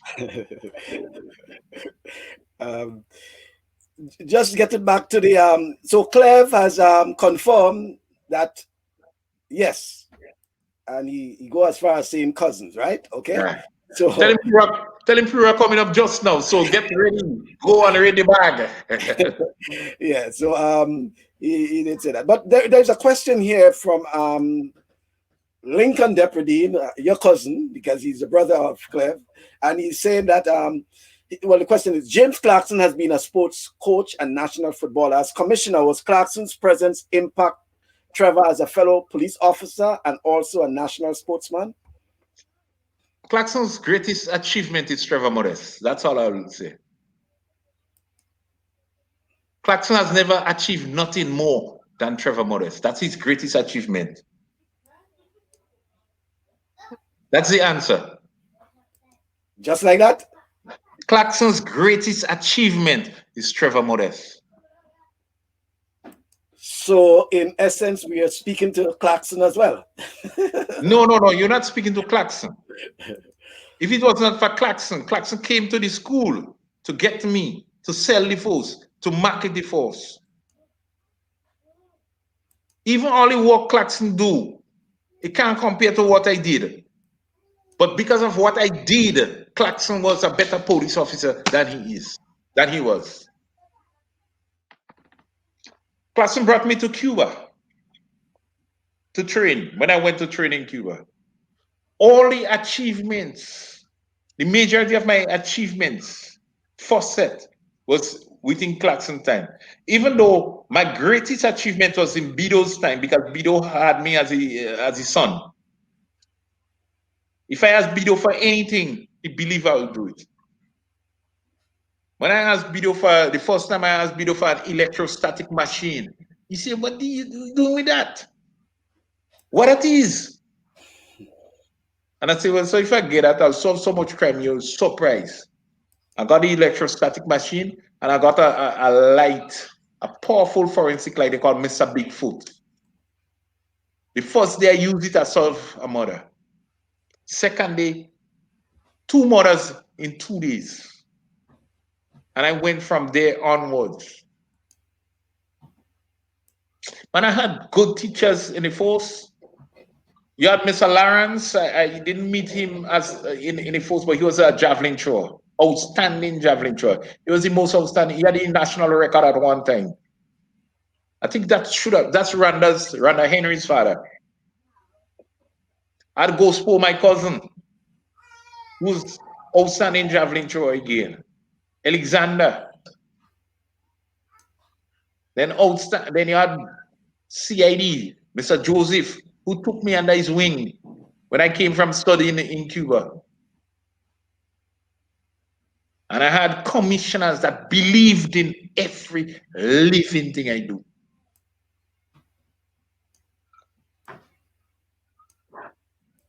And man, Mr. Thompson again.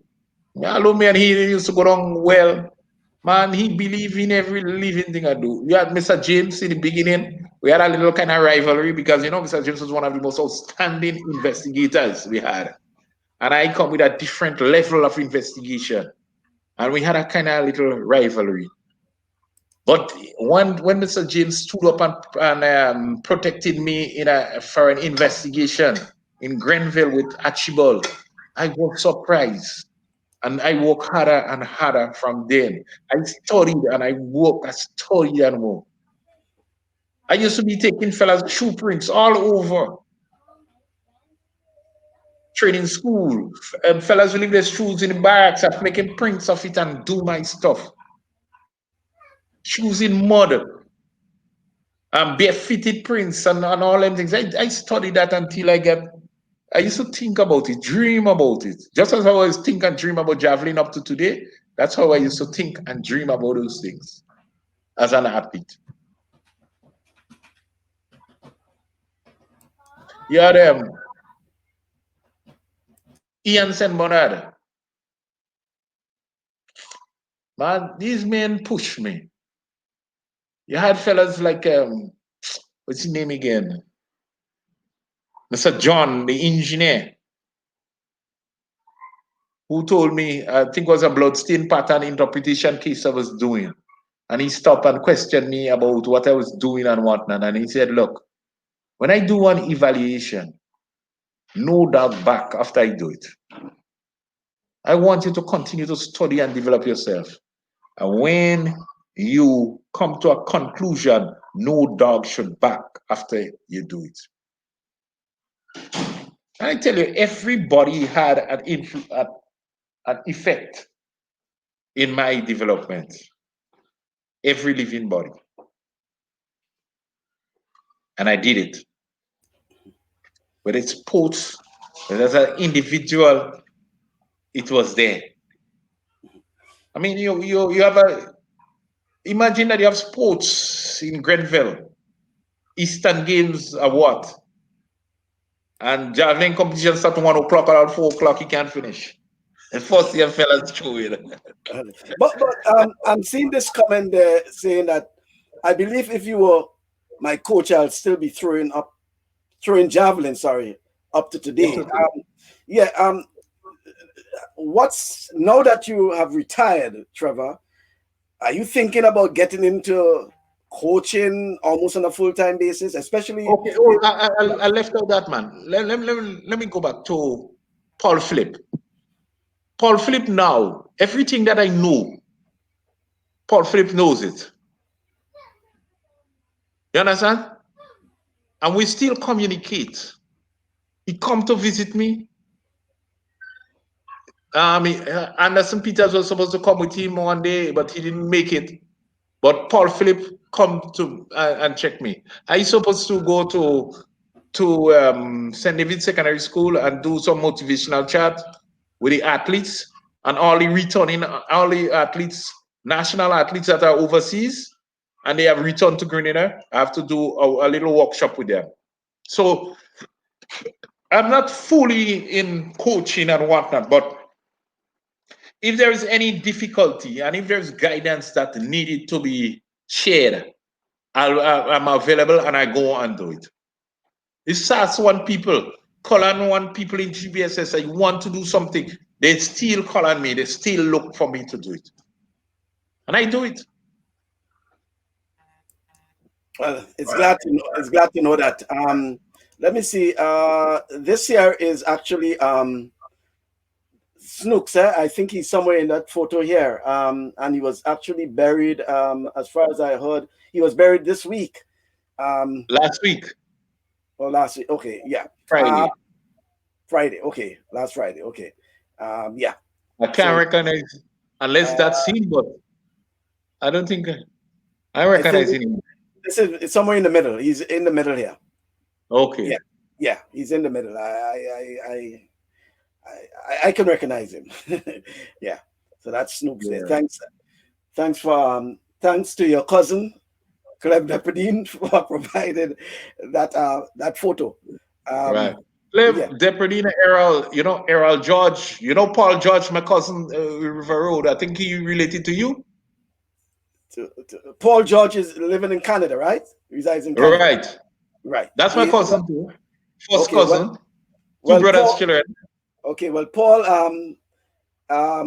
Daughter is representing Canada. Canada in the hurdles, right? Right. Yeah. In fact, she's a twin, right? Boy and girl. Right. Boy and girl. Uh-huh. Yeah. Right. Yeah. So River Road and probably by extension your cousins come from a very a sporting background. Of course. Of course. Listen, it's our first DNA case that we did in Grenada. We get to realize that the possibility exists that no more than 2 women are responsible for all the people in Grenada. Really? No more than 2 women. The DNA is so close in Grenada, you might be surprised. So somewhere or the other, we all related? We all related in Grenada. And when you hear people say those things, don't deny. For example, look at my grandfather, my father.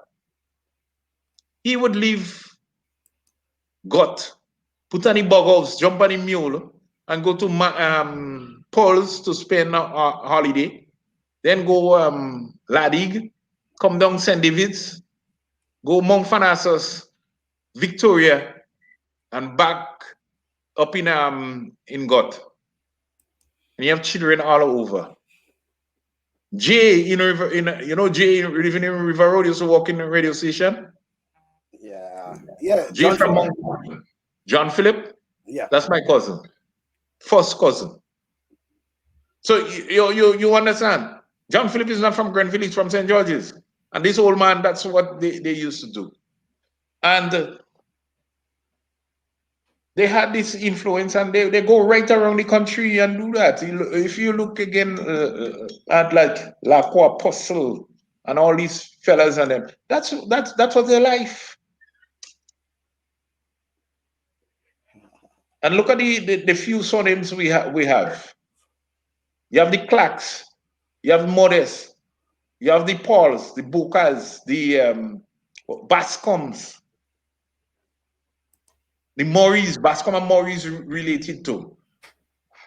When you put all those surnames together, you recognize that, look, it's coming down just to a few people. Check the amount of estates he had in Grenada. And you're recognizing that one stud moved from one estate to the next. You move one mother from one young bearing female from one estate to the next, and you're recognizing what happened. You need to get that. That was one of the principles I use in actually understanding the crime and the crime trend in Grenada, and the influence of alcohol and influence of the cane mill and the cane factories, the rum factories, and the tenement yards, where they settled. That's how you know Telescope, where you have crime there, Paradise, where you have crime, Moncton, where you have the crime, Pulse. That all in places when you go there and you see, when you see the old mill, you know that there was an old mill, so you know right or wrong, there must have been a settlement. The slave settlement, abuse of alcohol and crime. The cutlass, use of the cutlass, the pelt, the throwing of the stones, throwing stone in the night. I mean, you grew up and people pelting stone on house in the night because somebody is in some disagreement with another person. Somebody breaking another person's window. And the gang group fight and all kind of thing. In our young days as little children, it was more prevalent than it is today. And as a a retired police officer, do you think that we can curtail this sort of social behavior through sports, and how probably we can achieve it? Sports and education is the most vital aspect is religion. everybody in Grenada is connected to some form of religion. So the most important aspect is religion, the fear of God is the most important aspect. That overrides everything. But then sports and education are the two supporting catalysts to get a good society. I'm not even talking about employment. Because if they are educated, they believe in God, and they play in sports, you must have that level of social camaraderie. And if they are educated, then the cultural heritage, the understanding that all of us are one people, they must understand that. And if you believe in God, then you must understand that they would abide by good things in regards to godly behavior. And how is it that we can get folks like you and others to play that mentoring role in society? I know you have been playing your part. Now that you retired, possibly being more involved in the communities. Uh, we we are doing it now, that's what we are doing. Now it beholds now that teachers and community leaders recognize the speakers on these programs and ask the speakers to come and mentor students. Come, I want you to do that, have that talk show. Come and speak to my students. I need an outstanding sportsman, I need an outstanding person in our society, an outstanding athlete to come and speak to my class. You know, the first time I went to a school as an athlete, you know where that was? That was in Japan. I went to a school to speak to athletes. I went to do a police course, a presentation and shoe print identification. And I went to a school and I was a celebrity when I reached in that school. My picture when I was in 84 Olympics, not 84 Olympics, 91 World World Championships. Championship in Tokyo. 91 World Championship. My picture was there. Because 91 And World Championship. I was the tallest person in that school, and the students are playing with me and things like that. I felt, watch, man. I felt good. The second time that happened to me, I went to SAS, that's my old school. And every student in SAS, when I reach there, say, Mr. Trevor Modeste reach. And every student come from school was interrupted, students left their class and came out to see me. And then I went to Carriacou and I went to a school, a primary school. And students were so happy to see me and touching me. And I went in school uniform. And man, these Well, things, this program that you're doing here, this program is so valuable that you. I know Liz Forsyth um, views this program religiously and she doesn't pass on these things. So I'm certain she will probably contact you to speak to those students in her schools, and there are probably others. So, folks, if you're listening, um, Trevor Modeste MBE, retired Assistant Commissioner of Police, obviously hoping to enjoy his retirement days and will be willing to speak to the students. And it's now more important to get him to speak to those students. We living through pandemic times, and obviously he will be in a position to chat with you. Just a few minutes remaining on the program. Anything in particular you'd like to leave with us? Well, I want to pick up all the athletes who are out there, who are sick, who are ailing, and who are struggling. I want to mention Conrad Francis. I want to mention in England, I want to mention Gosport. I also want to mention the old ones like Donald Pierre. Again, old athletes. Well, Ray Roberts is an old athlete too. I mean, alone nothing wrong with him. He's surviving. All the old police who are sick and ailing. I'm sorry I'm not there to visit you anymore, but those are the people I like to um, reach out to, the old people. And furthermore, I have come to a conclusion that one of the things that I may have to do is open a home for the aged. I don't know if I'll get money one day, but for outstanding people, when I look at what's his name, Mopsia from River Road, who used to come out and support me, jump up and get on and bet and sometimes gamble and Trevor Modeste and throwing javelin That's and Mr. Lacret. Mr. Lacret. Mr. Lacret. Yeah. You know, these things touch me when I hear about that. I, I think one day I may have to open my mouth and say, let us raise funds to build a paid, like a hospital, a home for this retirement home for these old and ailing people who has got strokes and whatnot, and they need that extra care. So that's my contribution. And I like to thank you to all the people who listen to me and continue praying for Grenada, continue praying for all of us. Thank you very much. Okay. Well, we do have a last comment from Mr. Adrian Spaceman Mitchell, a former sports Oh, minister. Great, good great man, program. Yeah. good person.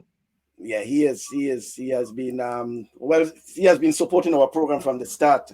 And but it's nice having you, Trevor, and nice seeing you, nice speaking to you. We hope probably we can do it with you some other time. You know, I know initially you were a bit iffy, but I know when you get going, and there's a lot you have to share. And you know, not just sports, you know, I think a lot of people enjoy the part also about how you have been able to, you know, marry the aspect of sports and policing, because we had some fine officers who, through sports, were able to move up the ranks. You have moved all the way up to Assistant Commissioner of Police, and we have, even to this day, we have a number of officers who are also you know, both in sports, whether it's weightlifting, bodybuilding, boxing, you know, name it. But just finding, Calypso, man, you forget Calypso, man. yeah, the culture. Well, yes, I Yeah, mean, man, it everything. Beauty well, Queen. We yeah, well, started Beauty Queen and bringing back the what's it, the debates in school. It's the police that lead in those areas. right, So we lead, and the nation. I told you we had a very good strategic plan, yeah. But and I would, that's what we have to do. one of the things I would like to see, and probably even through your retirement, you can encourage, is that the police getting back into the deep involvement in sports in Grenada at the club level, because I think that is lacking to an extent. And when I say lacking, I mean there, yes, it's in football, in cricket, but more involvement, whether it's in netball, table tennis. And I'm saying that because sometimes police involvement brings some level of togetherness to the community. There's some level of confidence. There is public trust. You know, all these things. In a small society as Grenada, I think when police are involved in these sporting events, it helps in the trust of the public. We have seen, especially through the pandemic, you know, sometimes we see the tension between police and the public. And I think you folks, in terms of the leadership, have been doing a great job. I know commissioner, all the assistant commissioner, deputy commissioner, we have a personal rapport, and I would like to see, you know, the police, the Royal Grenada Police Force, being more involved in sports. There is a football team, there is a cricket team. I understand netball is coming back. I want to see track and field. I want to see police directly involved in track and field. That used to be where police used to be dominating. I mean, when we started the program, someone mentioned Whitsuntide Games, for example. Yeah. Involvement in the Whitsuntide Games. And I noticed that the Athletic Association has included the Whitsuntide Games for 2021. And I'm hoping that the police can have a team in the track and field structure, and broadly so, whether it's basketball, volleyball, just name it. Let me just, I know we out of time, but let me just mention something. the advent of the was not marketing board, no, what you call him again, the when you retire there, the compulsory saving thing there. National Insurance Scheme, NIS. The advent of the national insurance scheme has influenced and affected police, where sports and the national insurance scheme, sports is not police duties. Really, and that is because the national insurance scheme, from where they are sitting, cannot understand the value of police duties and police function. As a police officer, sport was my duty. And it's through sport I was able to achieve what I achieved. And when sports was a function and a duty for police officers, if you didn't participate in sports, you were charged. But when you get injured from participating in sports, National Insurance Scheme is claiming that it's not a duty. And if it's not a duty, they won't compensate you if you get injured. And that now causes this off balance where some are saying, yes, the Constitution states that the police officer should make the Commissioner of Police should make rules and guidance for the upliftment and running of the police force. And the Commissioner of Police said sports is a duty. But the National Insurance Scheme is saying, no, sports is not a duty. So you understand, when I was actively involved in sports was a duty. Track and field was my duty. Cricket was Webb's duty. You remember Webb? Used to play cricket for Grenada. Valan Antoine used to play. That was their duty. Yeah, Webb. They had to play cricket. They must play cricket. When Clarkson was commissioner of police during the revolution, when we were trying to market the force, when St. Bernard was there also, it was your duty. You left secondary school, you're in your application, your hobbies, you play sports, you play netball, you had to play netball. That's why you have, what's her name, Stanislaus, Vivek. The old standing netball players coming out from secondary schools were coming into the force because it was a duty. But the National Insurance Scheme come now and eliminate that. It's not a duty. But how is sports not a duty and police officers have to participate in sports to get the work done? You understand? Yeah, well, hopefully that could be corrected, right? Of course, it have to be corrected. It have to be corrected. Well, it's something I'll be speaking with the commissioner and others about, because I think the police, as we say, had played a very integral role in the development of society. As Toro is saying, for some PRA soldiers during the Revo, sports, as they say, was their duty, Yeah, of course. Mm-hmm. You must participate in sports. And let me tell you something. Look at the amount of sick leaves today. It's triple the amount of sick leave we had when police officers were participating in sports. Look at the size. Look at the belly. No sports, you get fat. You have all kind of chronic disease coming about. I ain't trained for 6 years, and then I get chronic disease coming on. When I was participating in sports, every day I walking out and doing everything. Me, I'm sick. My foot break and I still come to work. You understand that? If you, national NIS causing too much a problem in regards to police duties. Police duty is sport. You must, what you do, regular police duties. But there are extracurricular duties that you must perform. You have, like some of the fellas who can play pan, they must be in the band and the band must go outside there and play, and you must perform. There are people who has, like the captains, we call them the artisan squad now. And they must go there and do community work. They must do voluntary work. They must help police officers who do in the houses. They have to do that. That's their duty.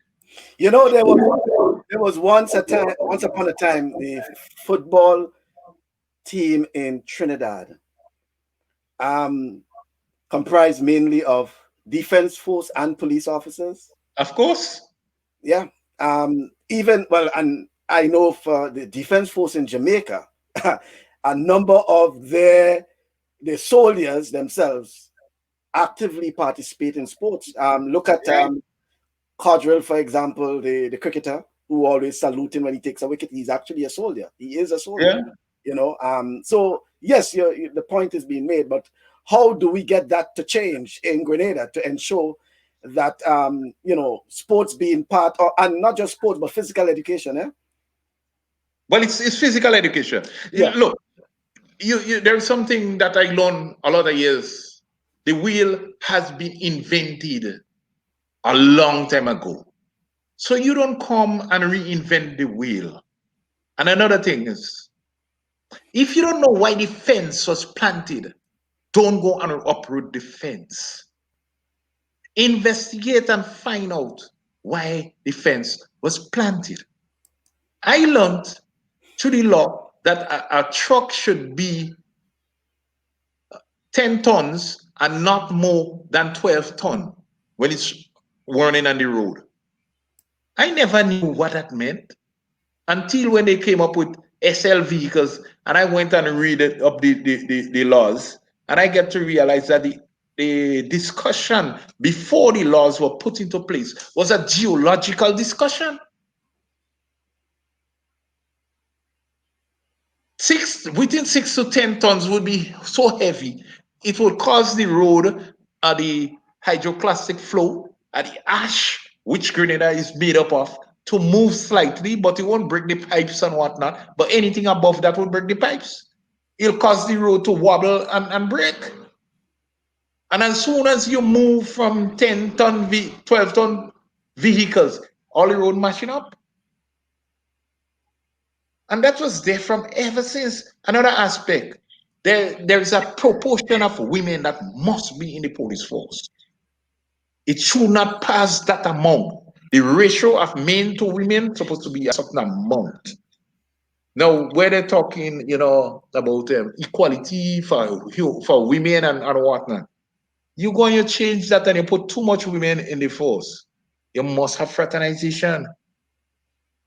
Those are psychological principles that has been vetted and understood, and you want to change all those things throughout the world. And what you're going to have is a hippie set of fraternization. Police officers fraternizing, going behind assaulting, sexual assault against women. These things must happen if you don't keep the ratio lower. As soon as you put a lot of women in the force, you're going to have that. And you don't go and change something that we had for years because you don't understand, and you have your laws and you say sports is not a duty. Sports is a duty in the police force. If the police don't want to socialize, if the police force don't have their cultural group, if the police force don't have the Calypso tent, we Calypso tent in Police Week. You understand? We must have it. And you get fellas from the Police Week Calypso tent to enter the National Calypso tent. Things that happening in the Calypso field, we won't know about it. That's how you manage your country, people talk that's what democracy is about. You share, you discuss. It's not reporting back. But because police officers are involved and they are there, they would advise and say, no, look, if we can't go that way, this is wrong. We're supposed to be doing that. We're supposed to be. And when there is time for information and when it's time for police to take steps, you take steps. It's not something covert.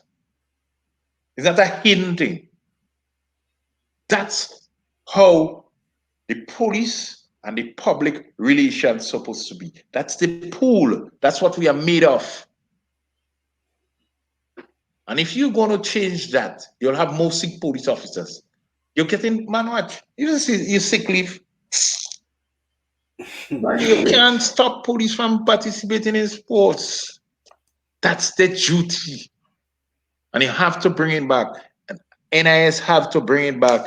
That's police duty. Well, one of the things I'm very impressed with in terms of police outside of sports will be I know the police ban.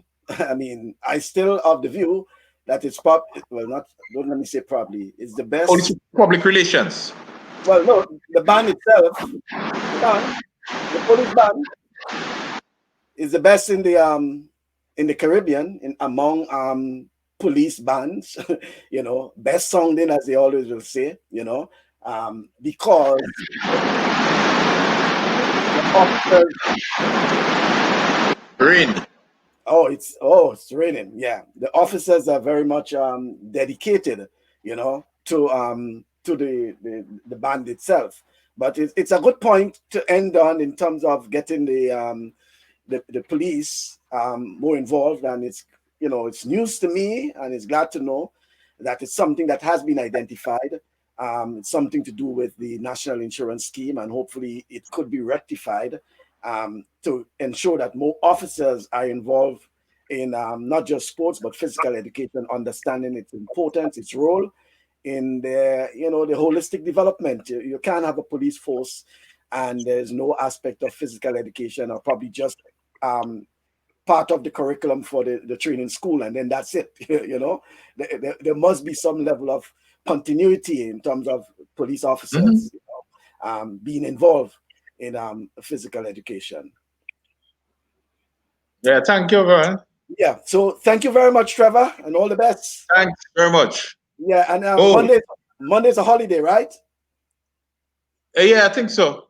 Yeah, Monday's a holiday in Grenada. Okay. It's I should think so. yeah. All right. Thank you very much. All the best. Okay, Yeah. thank All you. right then. Yeah. So that's folks. That's Trevor Modeste being part of our program, and thank you for viewing. And don't forget to join us on Thursday for another edition of Talk Sports from 6:30 in the evening. And then next Saturday, God's willing, we'll be joined by former West Indies wicketkeeper batsman Junior Murray. Until then, you stay positive and you test negative.